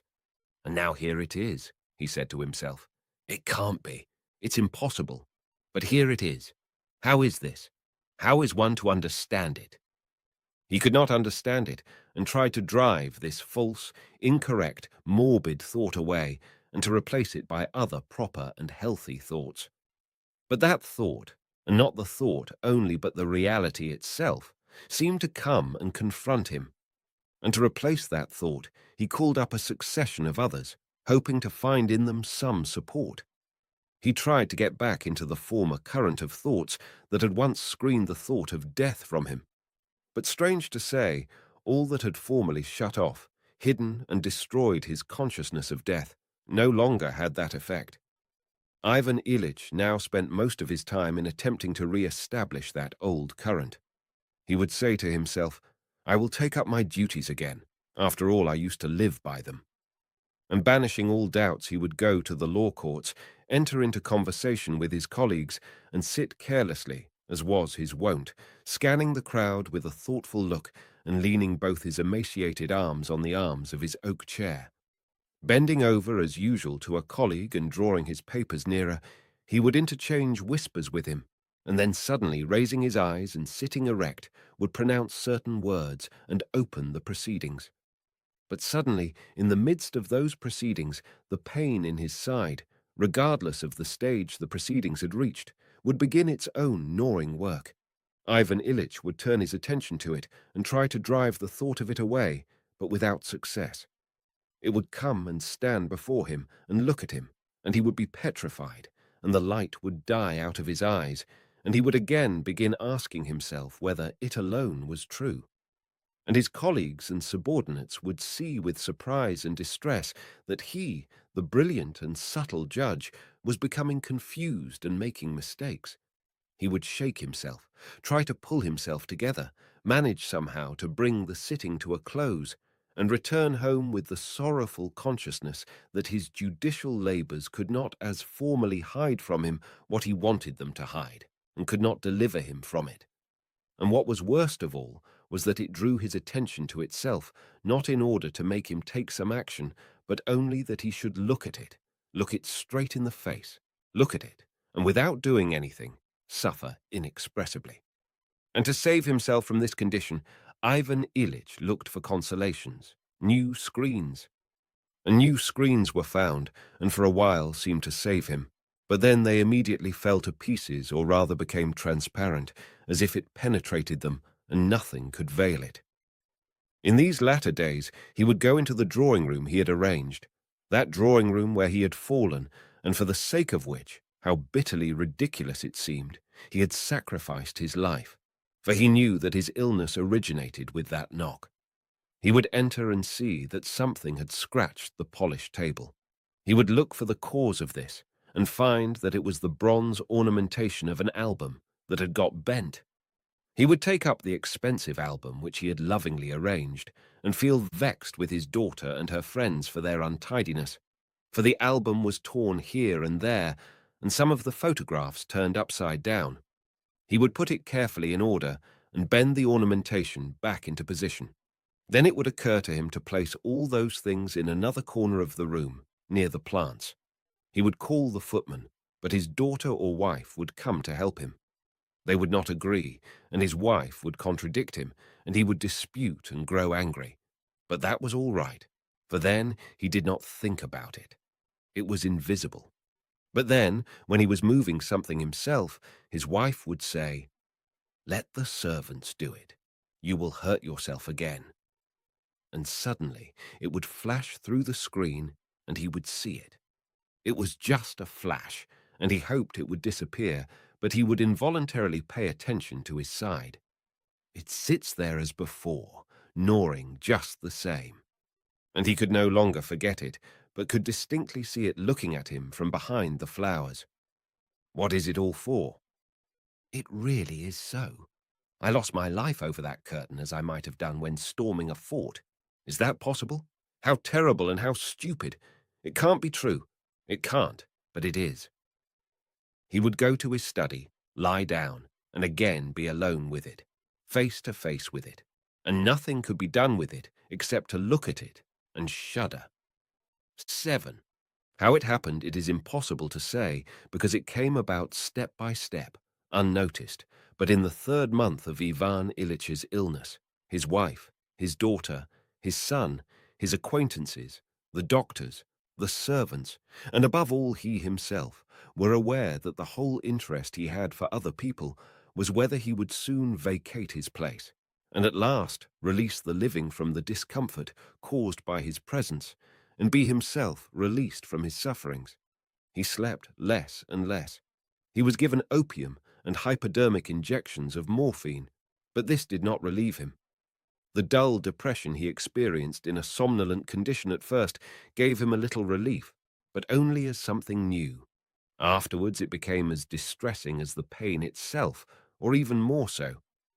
Special foods were prepared for him by the doctor's orders, but all those foods became increasingly distasteful and disgusting to him.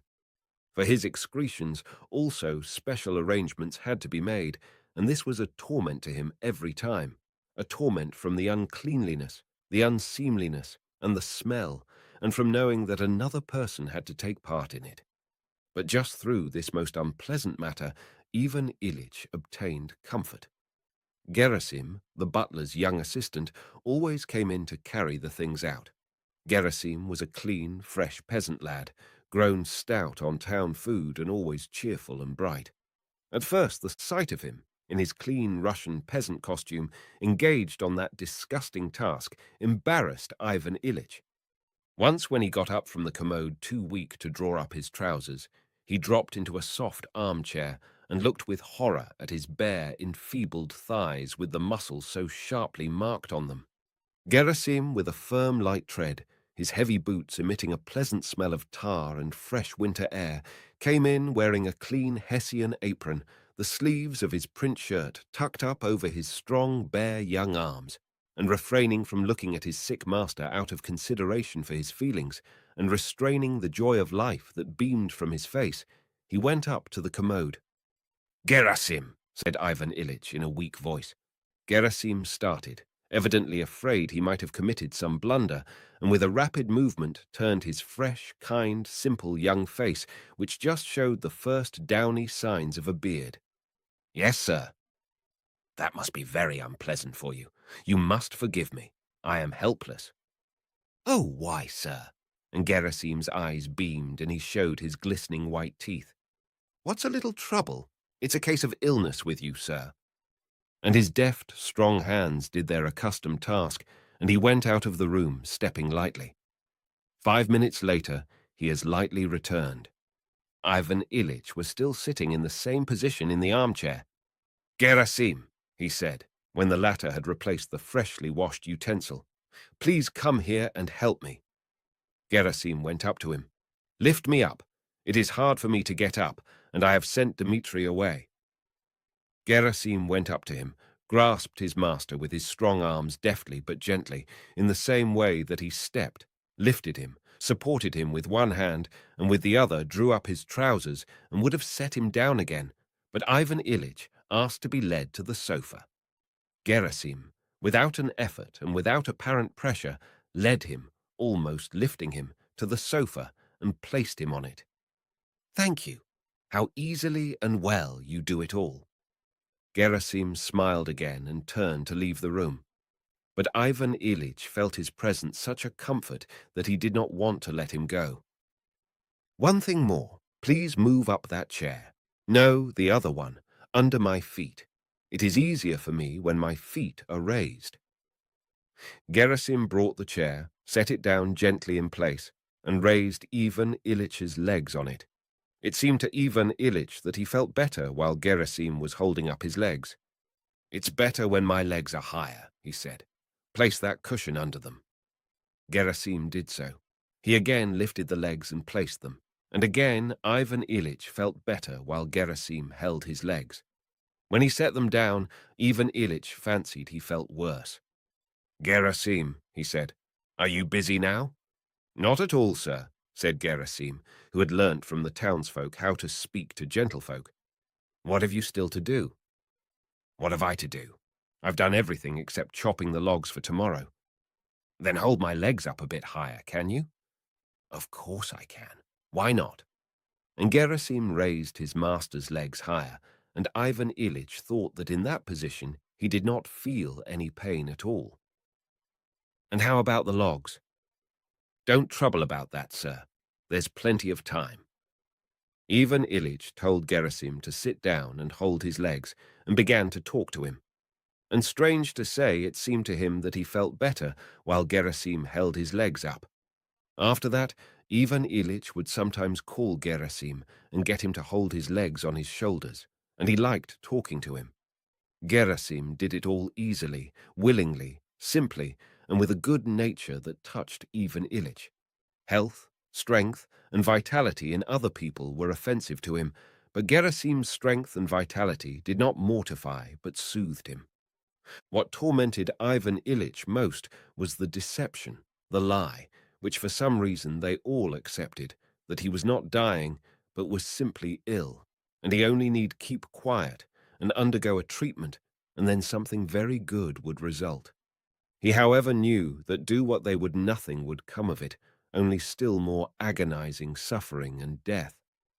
This deception tortured him, their not wishing to admit what they all knew and what he knew, but wanting to lie to him concerning his terrible condition and wishing and forcing him to participate in that lie.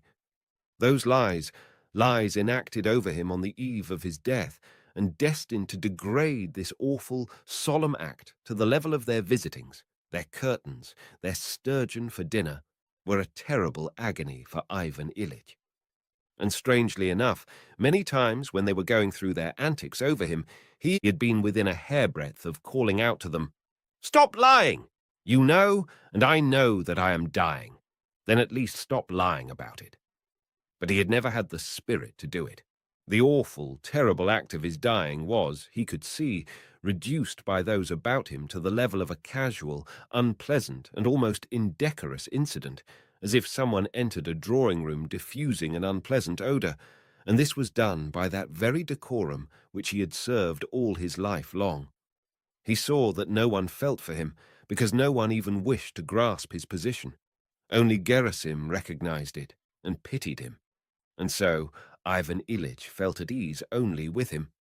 He felt comforted when Gerasim supported his legs, sometimes all night long, and refused to go to bed, saying, "Don't you worry, Ivan Ilyich.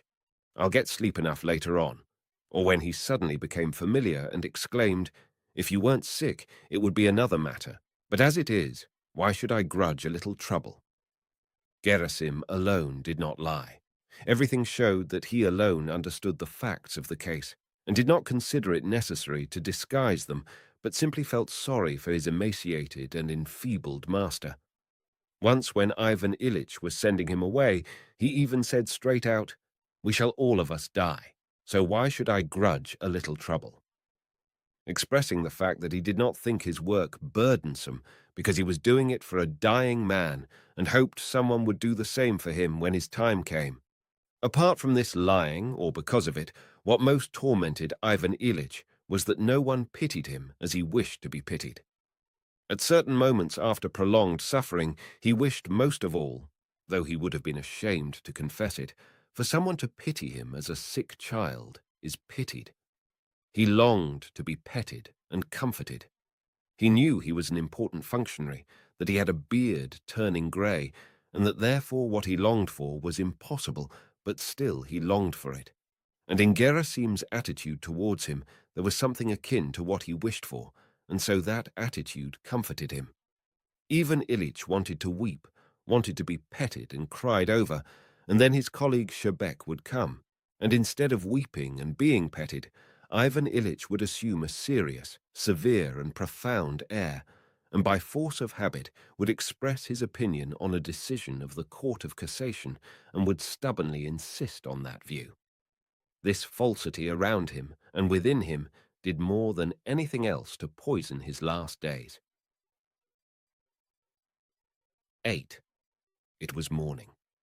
He knew it was morning because Gerasim had gone, and Peter the footman had come and put out the candles, drawn back one of the curtains, and begun quietly to tidy up. Whether it was morning or evening, Friday or Sunday, made no difference. It was all just the same. The gnawing, unmitigated, agonizing pain, never ceasing for an instant. The consciousness of life inexorably waning, but not yet extinguished. The approach of that ever-dreaded and hateful death which was the only reality, and always the same falsity. What were days, weeks, hours in such a case? "Will you have some tea, sir?"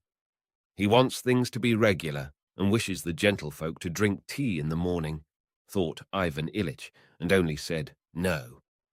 "Wouldn't you like to move onto the sofa, sir?" He wants to tidy up the room, and I'm in the way. I am uncleanliness and disorder, he thought, and said only, "No, leave me alone." The man went on bustling about. Ivan Ilyich stretched out his hand. Peter came up, ready to help. "What is it, sir?" "My watch." Peter took the watch which was close at hand and gave it to his master. 8:30. Are they up?" "No, sir, except Vladimir Ivanovitch, the son, who has gone to school. Praskovia Fedorovna ordered me to wake her if you asked for her. Shall I do so?" "No, there's no need to. Perhaps I'd better have some tea," he thought, and added aloud, "Yes, bring me some tea." Peter went to the door, but Ivan Ilyich dreaded being left alone. How can I keep him here? Oh, yes, my medicine. Peter, give me my medicine. Why not? Perhaps it may still do some good. He took a spoonful and swallowed it. No, it won't help. It's all tomfoolery, all deception, he decided as soon as he became aware of the familiar, sickly, hopeless taste. No, I can't believe in it any longer. But the pain. Why this pain? If it would only cease just for a moment. And he moaned.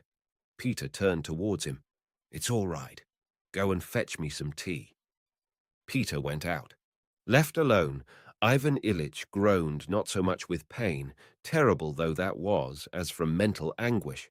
Always and forever the same, always these endless days and nights. If only it would come quicker. If only what would come quicker? Death? Darkness? No, no, anything rather than death. When Peter returned with the tea on a tray, Ivan Ilyich stared at him for a time in perplexity, not realizing who and what he was. Peter was disconcerted by that look, and his embarrassment brought Ivan Ilyich to himself. "Oh, tea. All right, put it down. Only help me to wash and put on a clean shirt." And Ivan Ilyich began to wash. With pauses for rest, he washed his hands and then his face, cleaned his teeth, brushed his hair, looked in the glass. He was terrified by what he saw, especially by the limp way in which his hair clung to his pallid forehead. While his shirt was being changed, he knew that he would be still more frightened at the sight of his body, so he avoided looking at it. Finally, he was ready. He drew on a dressing gown, wrapped himself in a plaid, and sat down in the armchair to take his tea. For a moment he felt refreshed, but as soon as he began to drink the tea, he was again aware of the same taste, and the pain also returned. He finished it with an effort, and then lay down, stretching out his legs, and dismissed Peter. Always the same. Now a spark of hope flashes up, then a sea of despair rages, and always pain, always pain, always despair, and always the same. When alone, he had a dreadful and distressing desire to call someone, but he knew beforehand that with others present, it would be still worse. Another dose of morphine to lose consciousness. I will tell him, the doctor, that he must think of something else. It's impossible to go on like this. An hour and another pass like that. But now there is a ring at the doorbell. Perhaps it's the doctor. It is. He comes in fresh, hearty, plump and cheerful, with that look on his face that seems to say, "There now, you're in a panic about something, but we'll arrange it all for you directly." The doctor knows this expression is out of place here, but he has put it on once for all and can't take it off, like a man who has put on a frock coat in the morning to pay a round of calls. The doctor rubs his hands vigorously and reassuringly. "Bah! How cold it is! There's such a sharp frost. Just let me warm myself," he says, as if it were only a matter of waiting till he was warm, and then he would put everything right. "Well now, how are you?" Ivan Ilyich feels that the doctor would like to say, "Well, how are our affairs?" But that even he feels that this would not do, and says instead, "What sort of a night have you had?" Ivan Ilyich looks at him as much as to say, "Are you really never ashamed of lying?"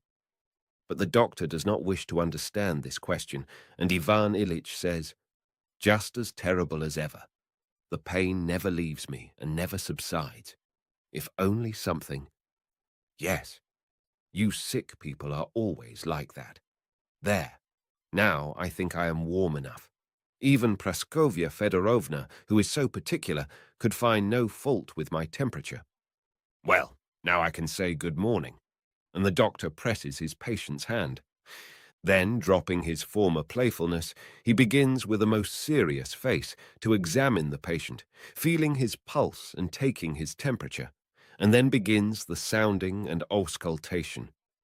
Even Ilyich knows quite well and definitely that all this is nonsense and pure deception, but when the doctor, getting down on his knee, leans over him, putting his ear first higher then lower, and performs various gymnastic movements over him with a significant expression on his face, even Ilyich submits to it all as he used to submit to the speeches of the lawyers, though he knew very well that they were all lying and why they were lying.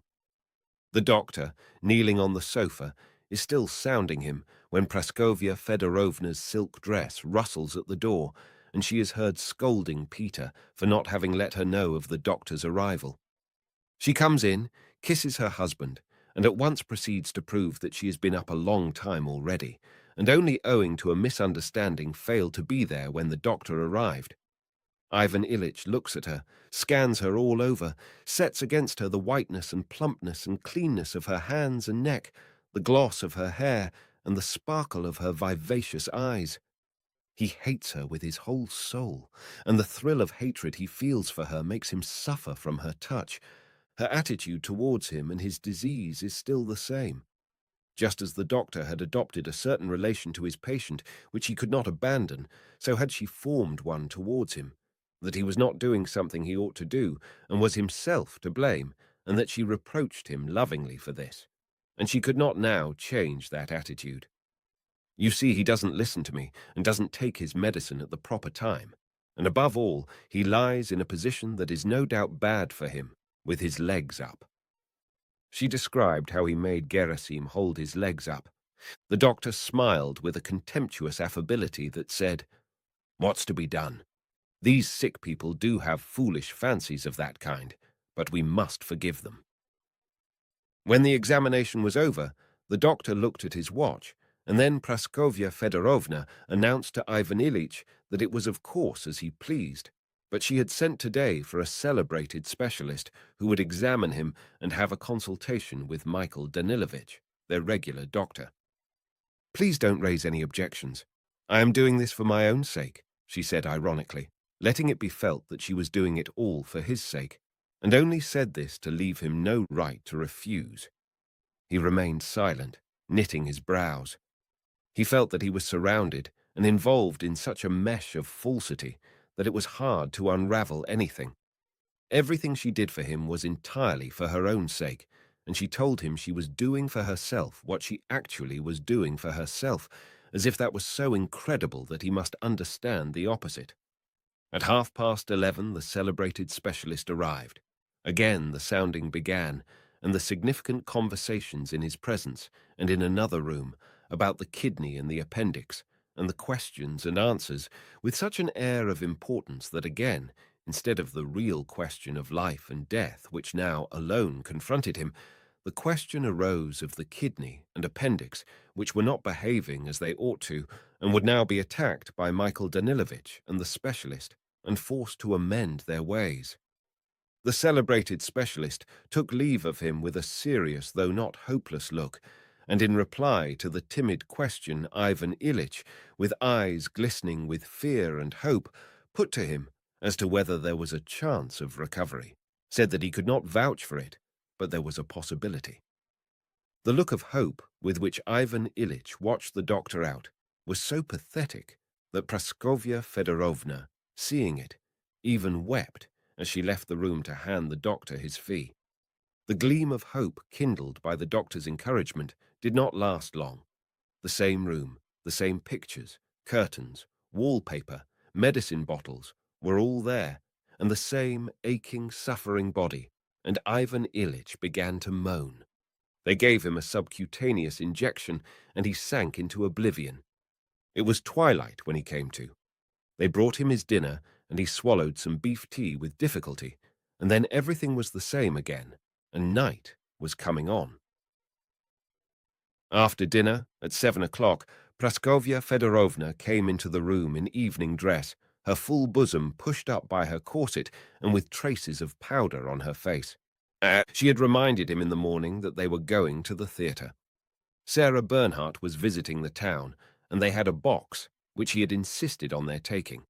Now he had forgotten about it, and her toilet offended him, but he concealed his vexation when he remembered that he had himself insisted on their securing a box and going because it would be an instructive and aesthetic pleasure for the children. Praskovya Fedorovna came in, self-satisfied, but yet with a rather guilty air. She sat down and asked how he was, but as he saw, only for the sake of asking, and not in order to learn about it, knowing that there was nothing to learn, and then went on to what she really wanted to say, that she would not on any account have gone, but that the box had been taken, and Helen and their daughter were going, as well as Petrushev, the examining magistrate, their daughter's fiancé, and that it was out of the question to let them go alone, but that she would have much preferred to sit with him for a while, and he must be sure to follow the doctor's orders while she was away. Oh, and Fedor Petrovitch, the fiancé, would like to come in. May he? And Lisa? All right. Their daughter came in full evening dress, her fresh young flesh exposed, making a show of that very flesh which in his own case caused so much suffering. Strong, healthy, evidently in love, and impatient with illness, suffering, and death, because they interfered with her happiness. Fedor Petrovitch came in too, in evening dress, his hair curled à la Capoule, a tight, stiff collar round his long, sinewy neck, an enormous white shirt front, and narrow black trousers tightly stretched over his strong thighs. He had one white glove tightly drawn on, and was holding his opera hat in his hand. Following him, the schoolboy crept in unnoticed, in a new uniform, poor little fellow, and wearing gloves. Terribly dark shadows showed under his eyes, the meaning of which Ivan Ilyich knew well. His son had always seemed pathetic to him, and now it was dreadful to see the boy's frightened look of pity. It seemed to Ivan Ilyich that Vasya was the only one besides Gerasim who understood and pitied him. They all sat down and again asked how he was. A silence followed. Lisa asked her mother about the opera glasses, and there was an altercation between mother and daughter as to who had taken them and where they had been put. This occasioned some unpleasantness.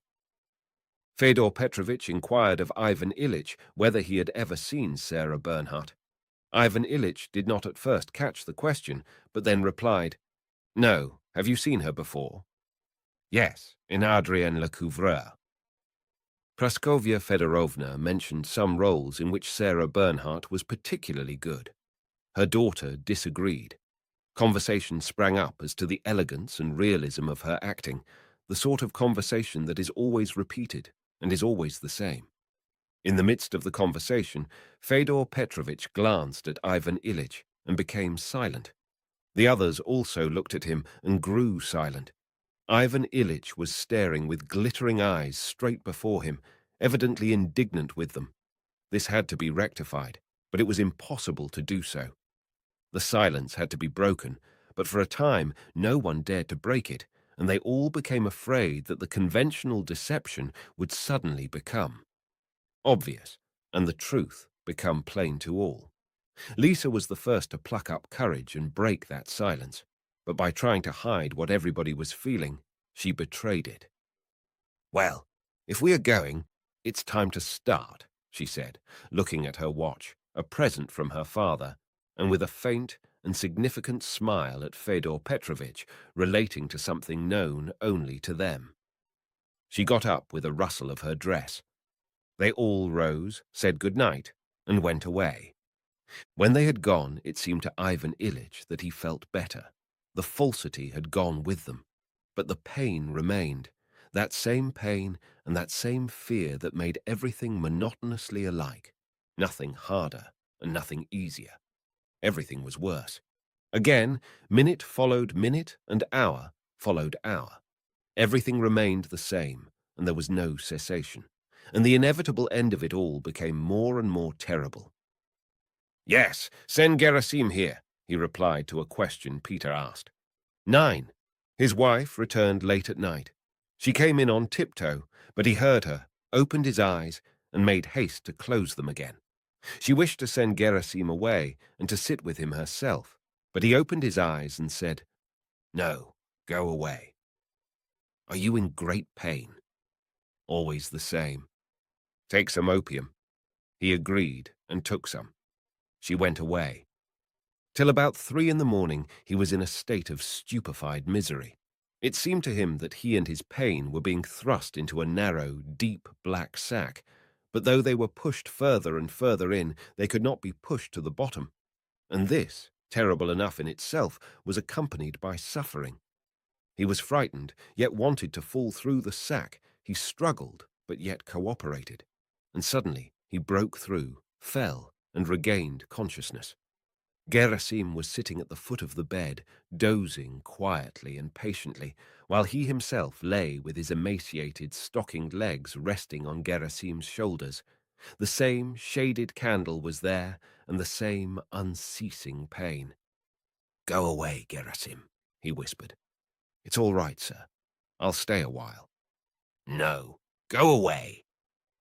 He removed his legs from Gerasim's shoulders, turned sideways onto his arm, and felt sorry for himself. He only waited till Gerasim had gone into the next room, and then restrained himself no longer, but wept like a child. He wept on account of his helplessness, his terrible loneliness, the cruelty of man, the cruelty of God, and the absence of God. "Why hast thou done all this? Why hast thou brought me here? Why dost thou torment me so terribly?" He did not expect an answer, and yet wept because there was no answer, and could be none. The pain again grew more acute, but he did not stir and did not call. He said to himself, "Go on, strike me, but what is it for? What have I done to thee? What is it for?" Then he grew quiet, and not only ceased weeping, but even held his breath and became all attention. It was as though he were listening not to an audible voice, but to the voice of his soul, to the current of thoughts arising within him. "What is it you want?" was the first clear conception capable of expression in words that he heard. "What do you want? What do you want?" he repeated to himself. "What do I want? To live, and not to suffer," he answered. And again he listened with such concentrated attention that even his pain did not distract him. "To live? How?" asked his inner voice. "Why, to live as I used to, well and pleasantly." "As you lived before, well and pleasantly," the voice repeated. And in imagination he began to recall the best moments of his pleasant life.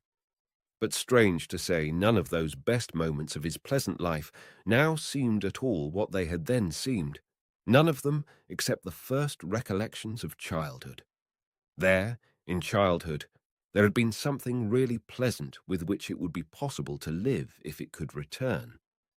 But the child who had experienced that happiness existed no longer. It was like a reminiscence of somebody else. As soon as the period began which had produced the present Ivan Ilyich, all that had then seemed joys now melted before his sight and turned into something trivial and often nasty. And the further he departed from childhood and the nearer he came to the present, the more worthless and doubtful were the joys. This began with the school of law. A little that was really good was still found there. There was light-heartedness, friendship, and hope. But in the upper classes, there had already been fewer of such good moments. Then, during the first years of his official career, when he was in the service of the governor, some pleasant moments again occurred.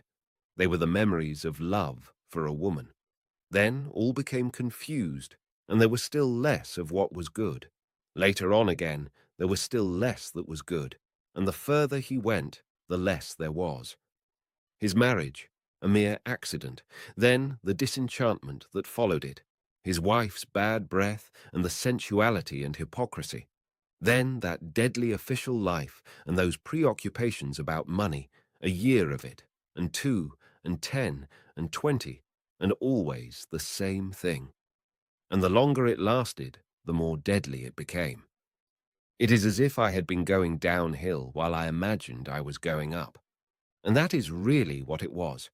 I was going up in public opinion, but to the same extent, life was ebbing away from me. And now it is all done, and there is only death. Then what does it mean? Why? It can't be that life is so senseless and horrible. But if it really has been so horrible and senseless, why must I die and die in agony? There is something wrong. Maybe I did not live as I ought to have done, it suddenly occurred to him. But how could that be, when I did everything properly? He replied, and immediately dismissed from his mind this, the sole solution of all the riddles of life and death, as something quite impossible. Then what do you want now? To live? Live how? Live as you lived in the law courts when the usher proclaimed, "The judge is coming." The judge is coming. The judge, he repeated to himself. Here he is, the judge. But I am not guilty, he exclaimed angrily. What is it for? And he ceased crying, but turning his face to the wall, continued to ponder on the same question. Why, and for what purpose is there all this horror? But however much he pondered, he found no answer. And whenever the thought occurred to him, as it often did, that it all resulted from his not having lived as he ought to have done, he at once recalled the correctness of his whole life, and dismissed so strange an idea. 10. Another fortnight passed. Ivan Ilyich now no longer left his sofa. He would not lie in bed, but lay on the sofa, facing the wall nearly all the time. He suffered ever the same unceasing agonies, and in his loneliness pondered always on the same insoluble question. What is this? Can it be that it is death? And the inner voice answered, yes, it is death. Why these sufferings? And the voice answered, for no reason, they just are so. Beyond and besides this, there was nothing. From the very beginning of his illness, ever since he had first been to see the doctor, Ivan Ilyич's life had been divided between two contrary and alternating moods. Now it was despair and the expectation of this uncomprehended and terrible death, and now hope and an intently interested observation of the functioning of his organs. Now before his eyes there was only a kidney or an intestine that temporarily evaded its duty, and now only that incomprehensible and dreadful death from which it was impossible to escape. These two states of mind had alternated from the very beginning of his illness, but the further it progressed, the more doubtful and fantastic became the conception of the kidney, and the more real the sense of impending death. He had but to call to mind what he had been 3 months before and what he was now, to call to mind with what regularity he had been going downhill, for every possibility of hope to be shattered. Latterly, during the loneliness in which he found himself as he lay facing the back of the sofa, a loneliness in the midst of a populous town, and surrounded by numerous acquaintances and relations, but that yet could not have been more complete anywhere, either at the bottom of the sea or under the earth. During that terrible loneliness, Ivan Ilyich had lived only in memories of the past. Pictures of his past rose before him, one after another. They always began with what was nearest in time, and then went back to what was most remote, to his childhood, and rested there. If he thought of the stewed prunes that had been offered him that day, his mind went back to the raw, shriveled French plums of his childhood, their peculiar flavor and the flow of saliva when he sucked their stones, and along with the memory of that taste came a whole series of memories of those days, his nurse, his brother, and their toys. No, I mustn't think of that. It is too painful, Ivan Ilyich said to himself, and brought himself back to the present, to the button on the back of the sofa and the creases in its morocco. Morocco is expensive, but it does not wear well. There had been a quarrel about it. It was a different kind of quarrel, and a different kind of morocco that time when we tore father's portfolio and were punished, and Mama brought us some tarts. And again his thoughts dwelt on his childhood, and again it was painful, and he tried to banish them and fix his mind on something else. Then again, together with that chain of memories, another series passed through his mind, of how his illness had progressed and grown worse. There also, the further back he looked, the more life there had been. There had been more of what was good in life, and more of life itself. The two merged together. Just as the pain went on getting worse and worse, so my life grew worse and worse, he thought. There is one bright spot there at the back, at the beginning of life, and afterwards all becomes blacker and blacker and proceeds more and more rapidly, in inverse ration to the square of the distance from death, thought Ivan Ilyich. And the example of a stone falling downwards with increasing velocity entered his mind. Life, a series of increasing sufferings, flies further and further towards its end, the most terrible suffering. I am flying. He shuddered, shifted himself, and tried to resist, but was already aware that resistance was impossible, and again, with eyes weary of gazing but unable to cease seeing what was before them, he stared at the back of the sofa and waited, awaiting that dreadful fall and shock and destruction. Resistance is impossible, he said to himself, if I could only understand what it is all for. But that too is impossible. An explanation would be possible if it could be said that I have not lived as I ought to. But it is impossible to say that. And he remembered all the legality, correctitude, and propriety of his life. That at any rate can certainly not be admitted, he thought, and his lips smiled ironically, as if someone could see that smile and be taken in by it. There is no explanation. Agony, death, what for? 11. Another 2 weeks went by in this way, and during that fortnight an even occurred that Ivan Ilyich and his wife had desired. Petrishev formally proposed. It happened in the evening. The next day, Praskovya Fedorovna came into her husband's room, considering how best to inform him of it. But that very night there had been a fresh change for the worse in his condition. She found him still lying on the sofa, but in a different position. He lay on his back, groaning and staring fixedly straight in front of him. She began to remind him of his medicines, but he turned his eyes towards her with such a look that she did not finish what she was saying. So great an animosity, to her in particular, did that look express. "For Christ's sake, let me die in peace," he said. She would have gone away, but just then their daughter came in and went up to say good morning. He looked at her as he had done at his wife, and in reply to her inquiry about his health, said dryly that he would soon free them all of himself. They were both silent, and after sitting with him for a while, went away. "Is it our fault?" Lisa said to her mother. "It's as if we were to blame. I am sorry for Papa, but why should we be tortured?" The doctor came at his usual time. Ivan Ilyich answered yes and no, never taking his angry eyes from him, and at last said, "You know you can do nothing for me, so leave me alone. We can ease your sufferings." "You can't even do that." Let me be." The doctor went into the drawing room and told Praskovya Fedorovna that the case was very serious and that the only resource left was opium to allay her husband's sufferings, which must be terrible. It was true, as the doctor said, that Ivan Ilyich's physical sufferings were terrible, but worse than the physical sufferings were his mental sufferings, which were his chief torture. His mental sufferings were due to the fact that that night, as he looked at Gerasim's sleepy, good-natured face with its prominent cheekbones, the question suddenly occurred to him. What if my whole life has been wrong?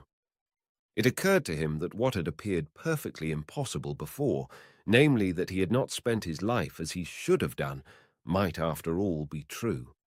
It occurred to him that his scarcely perceptible attempts to struggle against what was considered good by the most highly placed people, those scarcely noticeable impulses which he had immediately suppressed, might have been the real thing, and all the rest false.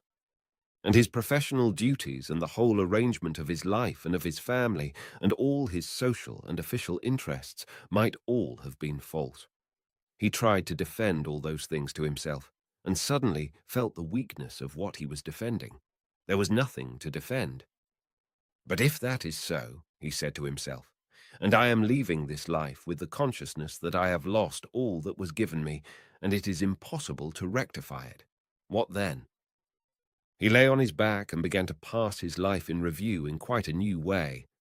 In the morning, when he saw first his footman, then his wife, then his daughter, and then the doctor, their every word and movement confirmed to him the awful truth that had been revealed to him during the night. In them he saw himself, all that for which he had lived, and saw clearly that it was not real at all, but a terrible and huge deception which had hidden both life and death. This consciousness intensified his physical suffering tenfold. He groaned and tossed about and pulled at his clothing, which choked and stifled him. And he hated them on that account. He was given a large dose of opium and became unconscious, but at noon his sufferings began again. He drove everybody away and tossed from side to side. His wife came to him and said, "Jean, my dear, do this for me. It can't do any harm and often helps. Healthy people often do it." He opened his eyes wide. "What? Take communion? Why, it's unnecessary. However—" She began to cry. "Yes, do, my dear. I'll send for our priest. He is such a nice man." "All right. Very well," he muttered. When the priest came and heard his confession, Ivan Ilyich was softened and seemed to feel a relief from his doubts and consequently from his sufferings, and for a moment there came a ray of hope. He again began to think of the vermiform appendix and the possibility of correcting it. He received the sacrament with tears in his eyes. When they laid him down again afterwards, he felt a moment's ease, and the hope that he might live awoke in him again. He began to think of the operation that had been suggested to him. "To live! I want to live," he said to himself. His wife came in to congratulate him after his communion, and when uttering the usual conventional words, she added, "You feel better, don't you?" Without looking at her, he said, "Yes." Her dress, her figure, the expression of her face, the tone of her voice, all revealed the same thing.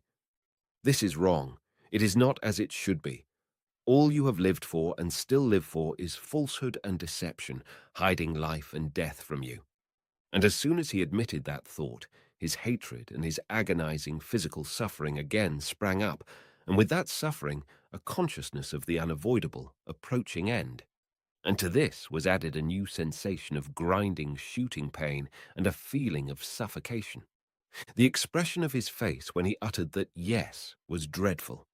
Having uttered it, he looked her straight in the eyes, turned on his face with a rapidity extraordinary in his weak state, and shouted, go away, and leave me alone." 12. From that moment, the screaming began that continued for 3 days, and was so terrible that one could not hear it through 2 closed doors without horror. At the moment he answered, his wife realized that he was lost, that there was no return, that the end had come, the very end, and his doubts were still unsolved and remained doubts. "Oh, oh, oh!" he cried in various intonations. He had begun by screaming, "I won't," and continued screaming on the letter O. For 3 whole days, during which time did not exist for him, he struggled in that black sack into which he was being thrust by an invisible, resistless force. He struggled as a man condemned to death struggles in the hands of the executioner, knowing that he cannot save himself. And every moment he felt that despite all his efforts, he was drawing nearer and nearer to what terrified him. He felt that his agony was due to his being thrust into that black hole, and still more to his not being able to get right into it. He was hindered from getting into it by his conviction that his life had been a good one. That very justification of his life held him fast and prevented his moving forward, and it caused him the most torment of all. Suddenly, some force struck him in the chest and side, making it still harder to breathe, and he fell through the hole, and there at the bottom was a light. What had happened to him was like the sensation one sometimes experiences in a railway carriage when one thinks one is going backwards while one is really going forwards and suddenly becomes aware of the real direction. Yes, it was not the right thing, he said to himself, but that's no matter. It can be done. But what is the right thing? He asked himself, and suddenly grew quiet. This occurred at the end of the 3rd day, 2 hours before his death. Just then his schoolboy son had crept softly in and gone up to the bedside. The dying man was still screaming desperately and waving his arms. His hand fell on the boy's head, and the boy caught it, pressed it to his lips, and began to cry. At that very moment, Ivan Ilyich fell through and caught sight of the light, and it was revealed to him that though his life had not been what it should have been, this could still be rectified. He asked himself, "What is the right thing?" and grew still, listening. Then he felt that someone was kissing his hand. He opened his eyes, looked at his son, and felt sorry for him. His wife came up to him, and he glanced at her. She was gazing at him open-mouthed, with undried tears on her nose and cheek and a despairing look on her face. He felt sorry for her too. Yes, I am making them wretched, he thought. They are sorry, but it will be better for them when I die. He wished to say this, but had not the strength to utter it. Besides, why speak? I must act, he thought. With a look at his wife, he indicated his son and said, "Take him away. Sorry for him. Sorry for you too." He tried to add, "Forgive me," but said, "Forgo," and waved his hand, knowing that he whose understanding mattered would understand. And suddenly it grew clear to him that what had been oppressing him and would not leave him was all dropping away at once from 2 sides, from 10 sides, and from all sides. He was sorry for them. He must act so as not to hurt them, release them, and free himself from these sufferings. How good and how simple, he thought. And the pain, he asked himself. What has become of it? Where are you, pain? He turned his attention to it. Yes, here it is. Well, what of it? Let the pain be. And death, where is it? He sought his former accustomed fear of death and did not find it. Where is it? What death? There was no fear because there was no death. In place of death, there was light. So that's what it is, he suddenly exclaimed aloud. What joy! To him, all this happened in a single instant, and the meaning of that instant did not change. For those present, his agony continued for another 2 hours. Something rattled in his throat, his emaciated body twitched. Then the gasping and rattle became less and less frequent. "It is finished," said someone near him. He heard these words and repeated them in his soul. "Death is finished," he said to himself. "It is no more." He drew in a breath, stopped in the midst of a sigh, stretched out, and died.